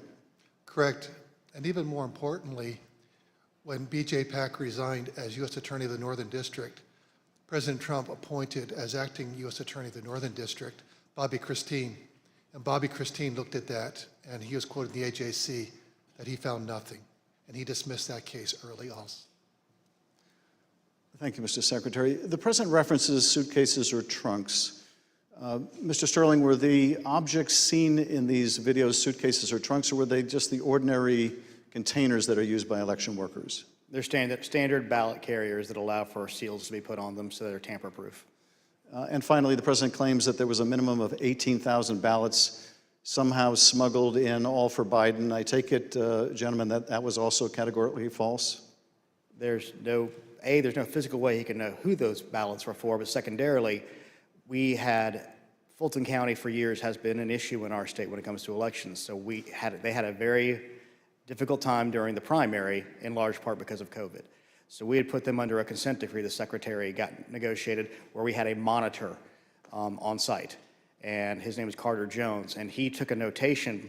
He had gone from State Farm to the English Street warehouse to look at election day activities, but before he left the State Farm Arena, he noted how many ballots had been counted on each one of the machines. And when he came back after we found out they were working again, he took note again when they closed. And I believe the final number was something around 8,900 total ballots were scanned from the time he left to the time about 12:30 or 1 o'clock in the morning. So way below 18,000. Let's play the next clip. I heard it was close. I said, there's no way. But they dropped a lot of votes in there late at night. You know that, Brad. Mr. Secretary, did somebody drop a lot of votes there late at night? No. I believe that the President was referring to some of the counties when they would upload, but the ballots had all been accepted and had to be accepted by state law by 7 p.m. So there were no additional ballots accepted after 7 p.m. Let's play the next clip in which the President makes claims about so-called dead voters. The other thing, dead people. So dead people voted, and I think the number is in the close to 5,000 people.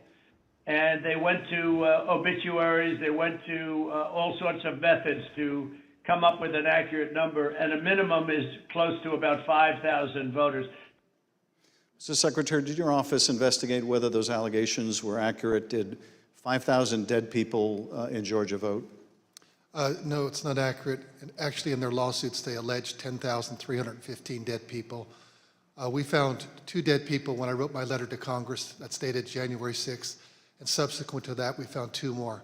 That's 1, 2, 3, 4 people, not 4,000, but just a total of 4, not 10,000, not 5,000. Let's play the next clip.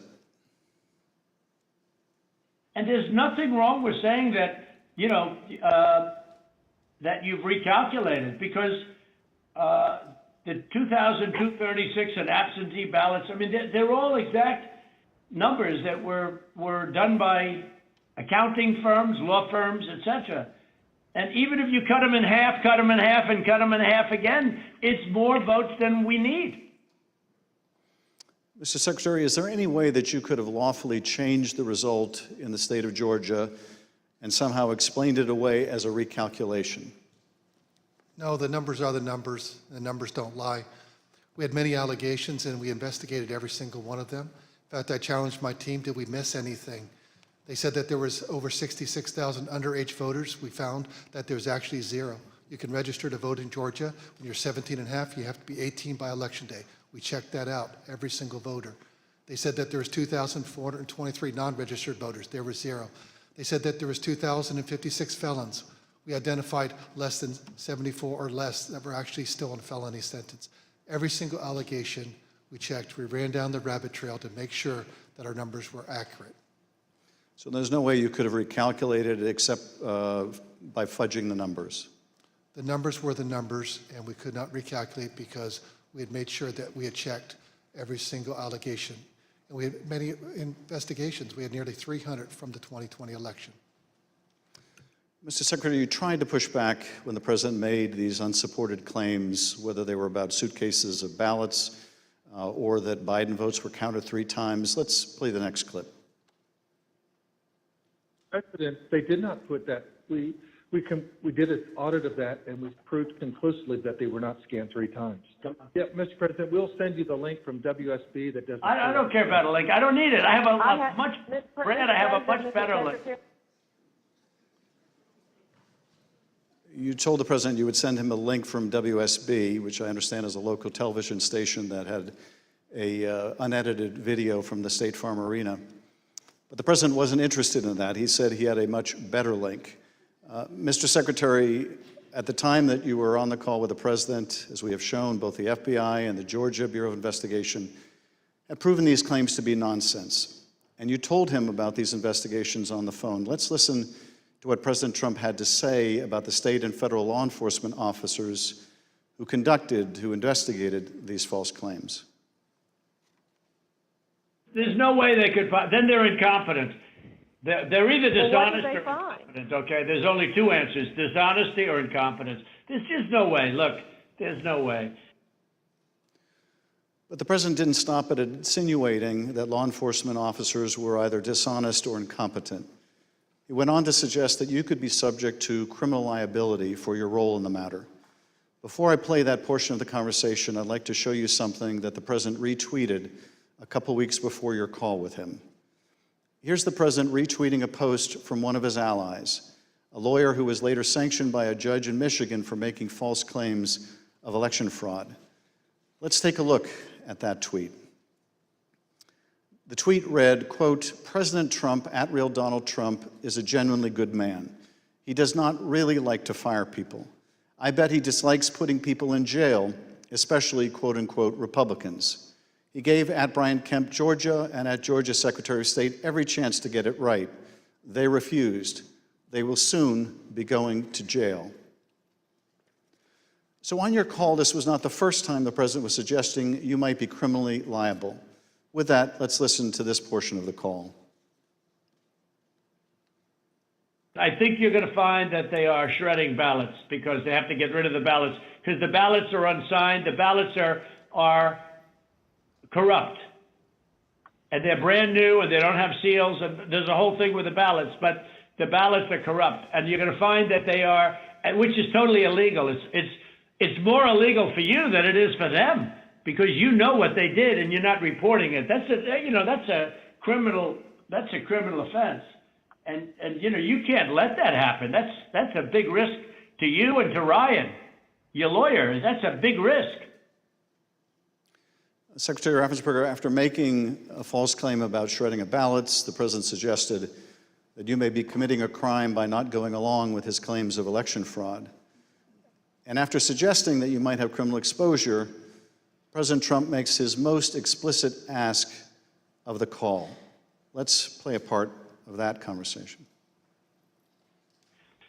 So, look, all I want to do is this. I just want to find 11,780 votes, which is one more than we have, because we won the state. Mr. Secretary, was the president here asking you for exactly what he wanted, one more vote than his opponent? What I knew is that we didn't have any votes to find. We had continued to look. We investigated, like I just shared the numbers with you. There were no votes to find. That was an accurate count that had been certified. And as our general counsel said, there was no shredding of ballots. Mr. Secretary, after making this request, the president then goes back to the danger of having you deny these allegations of fraud. Let's listen to that part of the clip. And I watched you this morning and you said, well, there was no criminality, but I mean, all of this stuff is very dangerous stuff. When you talk about no criminality, I think it's very dangerous for you to say that? Secretary Raffensperger, you wrote about this in your book, and you said, quote, "I felt then and still believe today that this was a threat. Others obviously thought so too, because some of Trump's more radical followers have responded as if it was their duty to carry out this threat. Please tell us what you, your wife, even your daughter-in-law experienced regarding threats from Trump's more radical followers." Well, after the election, my email, my cell phone was doxxed, and so I was getting text all over the country, and then eventually my wife started getting the text, and hers typically came in as sexualized texts, which were disgusting. You have to understand that Trish and I, we met in high school, we've been married over 40 years now, and so they started going after her, I think, just to probably put pressure on me. Why don't you just quit, walk away? And so that happened.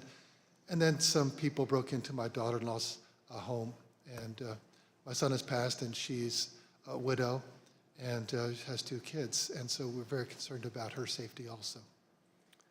And Mr. Secretary, why didn't you just quit and walk away? Because I knew that we had followed the law and we had followed the Constitution. And I think sometimes moments require you to stand up and just take the shots when you're doing your job. And that's all we did. You know, we just followed the law and we followed the Constitution. And at the end of the day, President Trump came up short. But I had to be faithful to the Constitution. And that's what I swore an oath to do. During the remainder of the call, the former president continued to press you to find the remaining votes that would ensure his victory in Georgia. Let's listen to a little more. Why wouldn't you want to find the right answer, Brad, instead of keep saying that the numbers are right? So look, can you get together tomorrow? And Brad, we just want the truth. It's simple. And everyone's going to look very good if the truth comes out. It's okay. It takes a little while, but let the truth come out. And the real truth is I won by 400,000 votes, at least.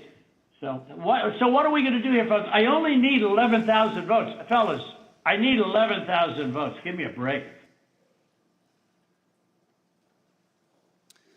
4 days after the president's call to Secretary Raffensperger was January 6th.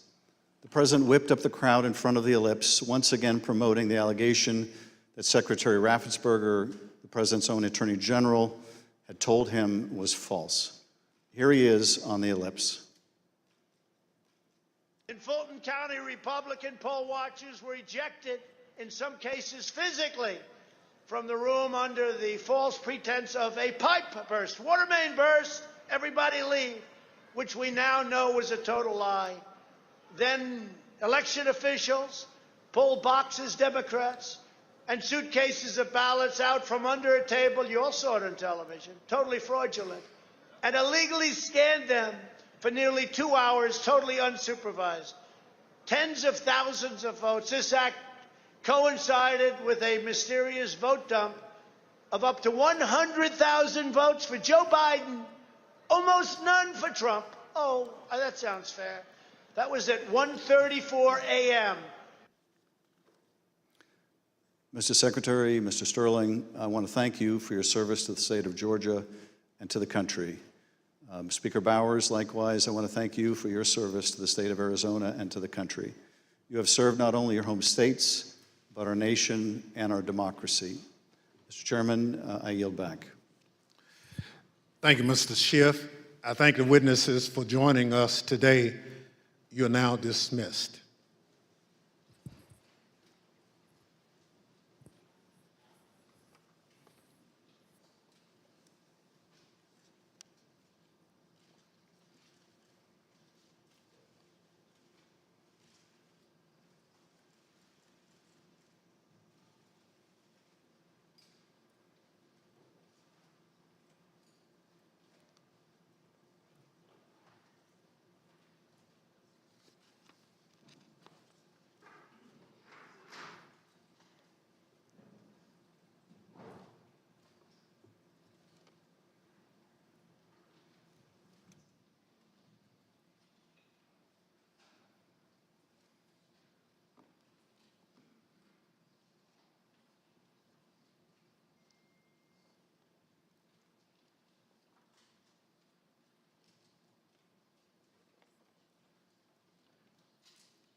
I now welcome our final witness this afternoon.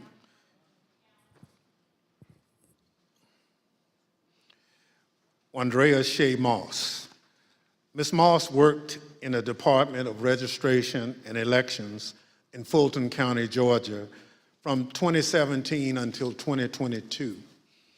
In that job, Ms. Moss handled voter applications and absentee ballot requests, and also helped to process the vote count for several elections.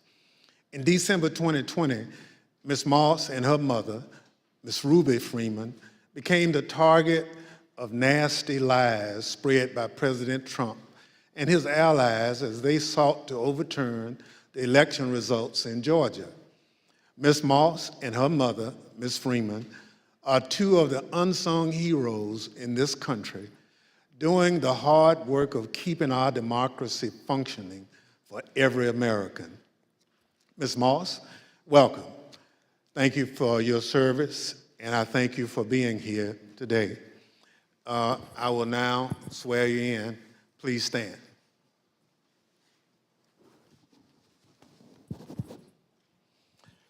Do you swear or affirm on the penalty of perjury that the testimony you're about to give is the truth, the whole truth, and nothing but the truth, so help you God? Thank you. Please be seated. Let the record reflect that the witness answered in the affirmative. Ms. Moss, thank you very much for being here today. I understand that you are here along with your mother today.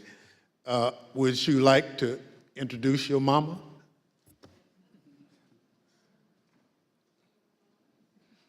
Hi, Mom. Ms. Moss, today we'll be asking you about some of the threats that you received following the 2020 election. Since you've been an election worker for over 10 years, I want to ask you, in your decade of service, had you ever experienced threats like these before?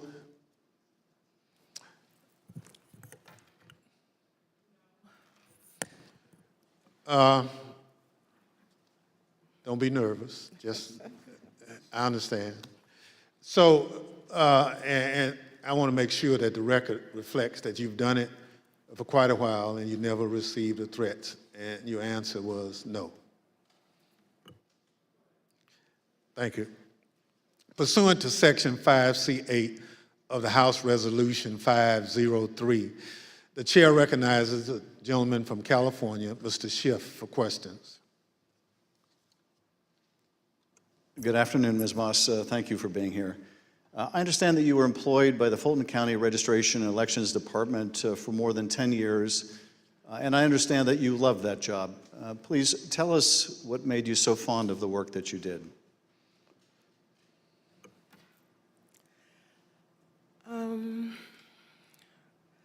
Well, I've always been told by my grandmother how important it is to vote, and how people before me, a lot of people, older people in my family, did not have that right.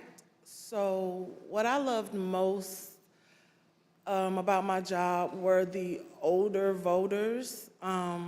Younger people could usually do everything from their phone or go online, but the older voters like to call, they like to talk to you, they like to get my card, they like to know that every election I'm here. And like even college students, a lot of parents trust in me to make sure their child does not have to drive home. They'll get an absentee ballot, they can vote, and I really found pleasure in that. I liked being the one that, you know, if someone can't navigate my voter page, or, you know, they want a new precinct card and they don't have a copy machine or a computer or all of that, I could put it in the mail for them. I was excited always about sending out all the absentee ballots for the elderly, disabled people. I even remember driving to an hospital to give someone her absentee application. That's what I love the most. So you really enjoyed helping people vote and participate, and that was something, the right to vote, that your grandmother taught you was precious. Yes. Well, I know the events that we're here to talk about today are incredibly difficult to relive. Your proud service as an election worker took a dramatic turn on the day that Rudy Giuliani publicized a video of you and your mother counting ballots on election night. President Trump, Rudy Giuliani, and others claimed on the basis of this video that you and your mother were somehow involved in a plot to kick out observers, bring suitcases of false ballots for Biden into the arena, and then run them through the machines multiple times. None of that was true, was it? None of it. I'd like to show you some of the statements that Rudy Giuliani made in a second hearing before the Georgia state legislators, a week after that video clip from State Farm Arena was first circulated by Mr. Giuliani and President Trump. I want to advise viewers that these statements are completely false and also deeply disturbing.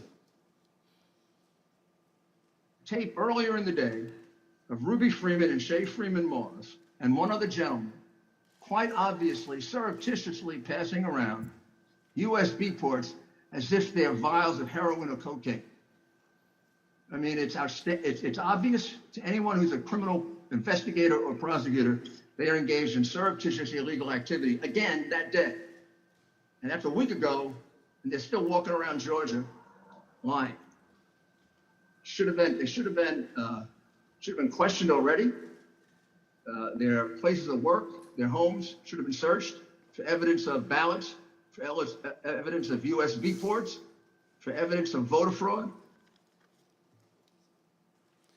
That video was from Rudy Giuliani's appearance at a Georgia State Senate hearing on December 10. How did you first become aware that Rudy Giuliani, the president's lawyer, was accusing you and your mother of a crime?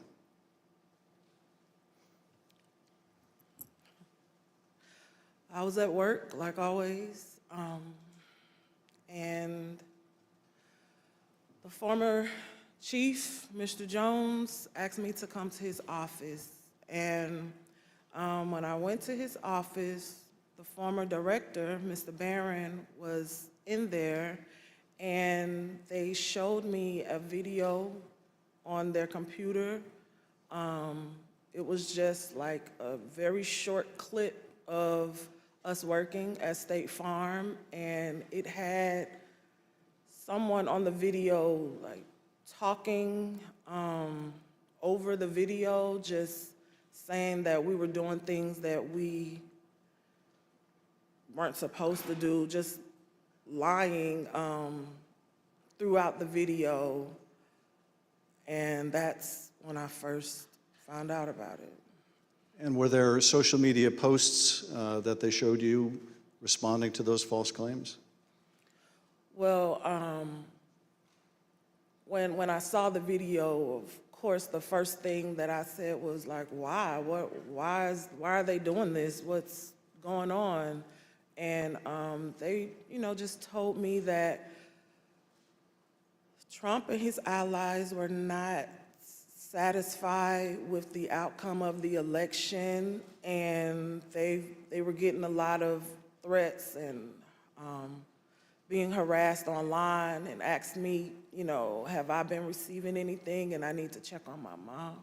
And I told them, I was like, where have they, where have you been getting these threats? I don't believe I have any. And Mr. Jones told me, like, they're attacking his Facebook, and I don't really use Facebook. I have one, so I went to the Facebook app, and I'm just kind of panicky at this point because this has never happened to me, and my mom is involved, and I'm like her only child.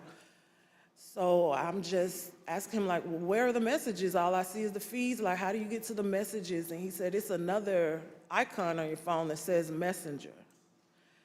And I went to that icon, and it was just a lot of horrible things there. And those horrible things, did they include threats? Yes, a lot of threats, wishing death upon me, telling me that, you know, I'll be in jail with my mother, and saying things like, be glad it's 2020 and not 1920. Were a lot of these threats and vile comments racist in nature? A lot of them were racist. A lot of them were just hateful. But yes, sir. In one of the videos we just watched, Mr. Giuliani accused you and your mother of passing some sort of USB drive to each other. What was your mom actually handing you on that video? A ginger mint. It wasn't just Rudy Giuliani. We heard President Trump make these false allegations repeatedly during his call with Secretary Raffensperger. Let's listen to a portion of what he had to say about you and your mother. We had at least 18,000, that's on tape. We had them counted very painstakingly, 18,000 voters having to do with Ruby Freeman. She's a vote scammer, a professional vote scammer and hustler. Donald Trump attacked you and your mother using her name 18 times on that call. 18 times. Ms. Moss, can you describe what you experienced listening to former President Trump attack you and your mother in a call with the Georgia Secretary of State? I felt horrible. I felt like it was all my fault. Like, if I would have never decided to be an elections worker, like, I could have done anything else, but that's what I decided to do. And now people are lying and spreading rumors and lies and attacking my mom. I'm her only child. Going to my grandmother's house. I'm her only grandchild. And my kid. It's just, I felt so bad. I just felt bad for my mom, and I felt horrible for picking this job and being the one that always wants to help and always there, and never missing not one election. I just felt like it was my fault for putting my family in this situation. Well, it wasn't your fault. Your mother was kind enough to come speak with us earlier. Let's listen to her story in her words. My name is Ruby Freeman. I've always believed that when God says that he'll make your name great, but this is not the way it was supposed to be. I could have never imagined the events that followed the presidential election 2020. For my entire professional life, I was Lady Ruby. My community in Georgia, where I was born and lived my whole life, knew me as Lady Ruby. I built my own business around that name, La Ruby's Unique Treasures, a pop-up shop catering to ladies with unique fashions. I wore a shirt that proudly proclaimed that I was, and I am, Lady Ruby. Actually, I had that shirt on. I had that shirt in every color. I wore that shirt on Election Day 2020. I haven't worn it since, and I'll never wear it again. Now I won't even introduce myself by my name anymore. I get nervous when I bump into someone I know in the grocery store who says my name. I'm worried about who's listening. I get nervous when I have to give my name for food orders. I'm always concerned of who's around me. I've lost my name, and I've lost my reputation. I've lost my sense of security, all because a group of people, starting with number 45 and his ally, Rudy Giuliani, decided to scapegoat me and my daughter, Shay, to push their own lies about how the presidential election was stolen.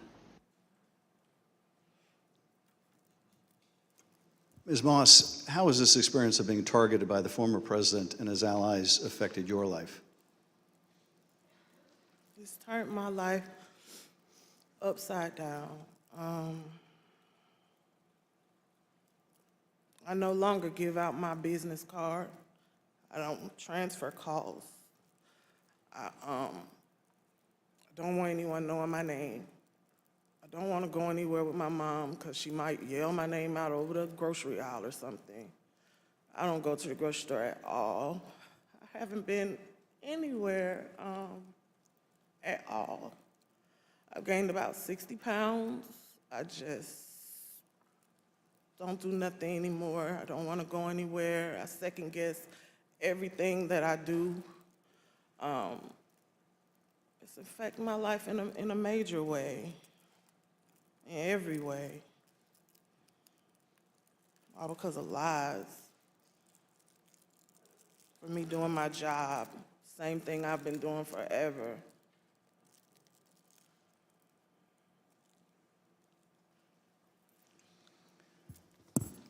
Your mother also told the select committee about how she had to leave her own home for her safety and go into hiding after the FBI told her that it would not be safe for her there before January 6th and until the inauguration. Let's listen to a clip of her story in her own words.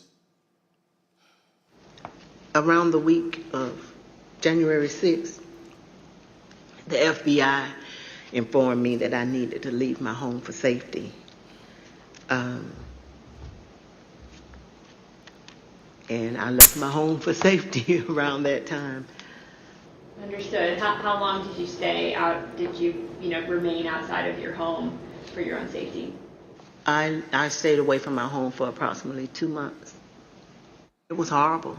I felt homeless. I felt, I can't believe this person has caused this much damage to me and my family. To have to leave my home, that I've lived there for 21 years. And, I'm having to have my neighbors watch out for me, and I have to go and stay with somebody. It was hard. It was horrible. And that your conversation with the FBI about needing to leave your home for your own safety, or perhaps recommending it, do you remember, was there a specific threat that prompted that, or was it the accumulation of threats that you had received? What prompted it was getting ready to, January 6th was about to come. And they did not want me to be at home because of all the threats and everything that I had gotten. They didn't want me to be there in fear of, the people were coming to my home, and I had a lot of that. So they didn't want me to be there, just in case something happened. I asked, how long am I going to have to be at home? And they said, at least until the inauguration. Ms. Moss, I understand that people once showed up at your grandmother's house. Tell us about that experience. I received a call from my grandmother. This woman is my everything. I've never even heard her or seen her cry ever in my life. And she called me screaming at the top of her lungs, like, Shay, oh my God, Shay, just freaking me out, saying that there were people at her home, and they, they knocked on the door, and of course she opened it and seeing who was there, who it was, and they just started pushing their way through, claiming that they were coming in to make a citizen's arrest. They needed to find me and my mom. They knew we were there. And she was just screaming and didn't know what to do. And I wasn't there, so, I just felt so helpless and so horrible for her. And she was just screaming. I told her to close the door. Don't open the door for anyone. And, she's a 70-something, I won't say, year-old woman, and she doesn't like having restrictions. She wants to answer the door. She likes to get her steps in, walking around the neighborhood, and I had to tell her, like, you can't do that. You have to be safe. You know, she would tell me that at night, people would just continuously send pizzas over and over to her home, you know, and they were expecting her to pay for these large amounts of pizzas, and she went through a lot that she didn't have to. And once again, it made me just feel so horrible. In addition to the personal impact this experience has had on you and your family, one of the things that I find most disturbing is how these lies discourage longtime election workers from continuing to do this important work. Tell us, if you would, of the other election workers shown in that State Farm Arena video and their supervisors. How many are still election workers in Fulton County? There is no permanent election worker or supervisor in that video that's still there. And did you end up leaving your position as well? Yes, I left. Ms. Moss, I want to thank you for coming in to speak with us and to thank you for your service to our democracy. What we have just played is a truly horrible and appalling sample, but just a sample of the things that were said about you and your mother following the election. I want to say how very sorry I think we all are for what you've gone through, and tragically, you're not alone. Other election workers around the country have also been the subject of lies and threats. No election worker should be subject to such heinous treatment just for doing their job. With your permission, I would like to give your mother the last word. Yes. We're just going to play the tape. There is nowhere I feel safe. Nowhere. Do you know how it feels to have the President of the United States to target you? The President of the United States is supposed to represent every American, not to target one. But he targeted me, Lady Rudy, a small business owner, a mother, a proud American citizen who stand up to help Fulton County run an election in the middle of the pandemic. Thank you, Ms. Moss. Thank you, Ms. Freeman, or as America now knows her, Lady Ruby, for your service to Fulton County, Georgia, our country, and our democracy. Mr. Chairman, I yield back. Thank you, Mr. Schiff. Ms. Moss? Yes, sir. I want to thank you for sharing with us the very troubling story of what you and your mother experienced. The harassment of election workers like you simply for doing your duty as public servants poses a threat to our democratic process. Your testimony is an important contribution to the work of our committee and serves as a reminder to all of us that the safety of local election officials is vital to ensuring that our elections are always free and fair. I want to thank our witness for joining us today. The members of the Select Committee may have additional questions for today's witness, and we ask that you respond expeditiously in writing to those questions. Without objection, members will be permitted 10 business days to submit statements for the record, including opening remarks and additional questions for the witness. Without objection, the chair recognizes the gentleman from California, Mr. Schiff, for a closing statement. For more than 200 years, our democracy has been distinguished by the peaceful transfer of power. When an American raises their right hand and takes the presidential oath of office, they are transformed from an ordinary citizen into the most powerful person in the world, the president. This is an awesome power to acquire. It is even more awesome when it is handed on peacefully. When George Washington relinquished the office of the presidency, it set a precedent that served as a beacon for other nations struggling against tyranny. When Ronald Reagan described it as a kind of miracle in the eyes of the world, he was exactly right. Other countries use violence to seize and hold power, but not in the United States. not in America. When Donald Trump used the power of the presidency to try to stay in office after losing the election to Joe Biden, he broke that sacred and centuries-old covenant. Whether his actions were criminal will ultimately be for others to decide. But what he did was, without a doubt, unconstitutional. It was unpatriotic, and it was fundamentally un-American. And when he used the power of his presidency to put the enormous pressure on state, local, and local elections officials and his own vice president, it became downright dangerous. On January 6th, that pressure became deadly. Ruby Freeman said the president is supposed to protect every American, not target them. And she is right.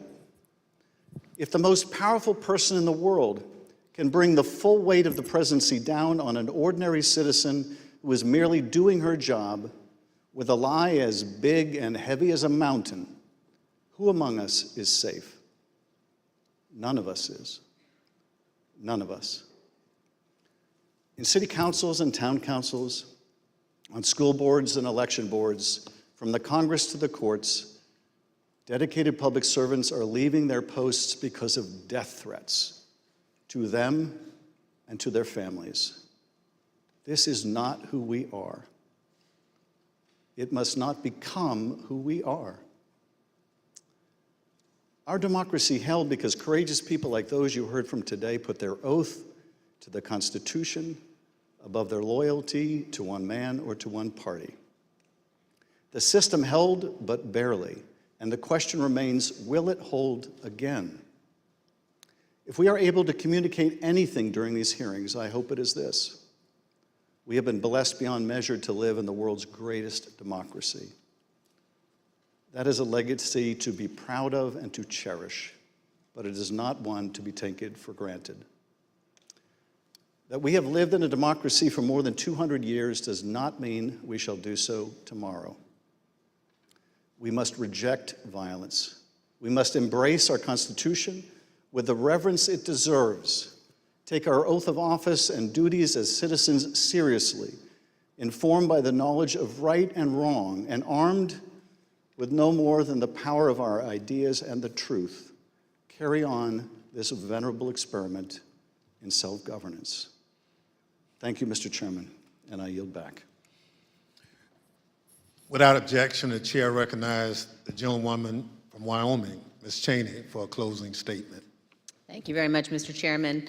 Lady Ruby and Shay, thank you for your courage. Thank you for your strength. Thank you for being here today. It means so much for everyone to hear your story, so thank you for that. We have had tremendous testimony today. We've been reminded that we're a nation of laws, and we've been reminded by you and by Speaker Bowers and Secretary of State Raffensperger and Mr. Sterling that our institutions don't defend themselves. Individuals do that. And we've reminded that it takes public servants. It takes people who've made a commitment to our system to defend our system. We also have been reminded what it means to take an oath under God to the Constitution, what it means to defend the Constitution. And we were reminded by Speaker Bowers that our Constitution is indeed a divinely inspired document. And so it's been an honor to spend time with you and with our previous witnesses here today. To date, more than 30 witnesses called before this committee have not done what you've done, but have invoked their Fifth Amendment rights against self-incrimination. Roger Stone took the Fifth, General Michael Flynn took the Fifth, John Eastman took the Fifth. Others, like Steve Bannon and Peter Navarro, simply refused to comply with lawful subpoenas, and they have been indicted. Mark Meadows has hidden behind President Trump's claims of executive privilege and immunity from subpoenas. We're engaged now in litigation with Mr. Meadows. The American people in our hearings have heard from Bill Barr, Jeff Rosen, Richard Donahue, and many others who stood up and did what is right. And they will hear more of that testimony soon. But the American people have not yet heard from Mr. Trump's former White House counsel, Pat Cipollone. Our committee is certain that Donald Trump does not want Mr. Cipollone to testify here. Indeed, our evidence shows that Mr. Cipollone and his office tried to do what was right. They tried to stop a number of President Trump's plans for January 6th.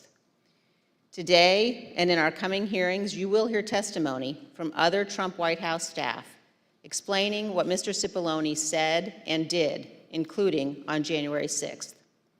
But we think the American people deserve to hear from Mr. Cipollone personally.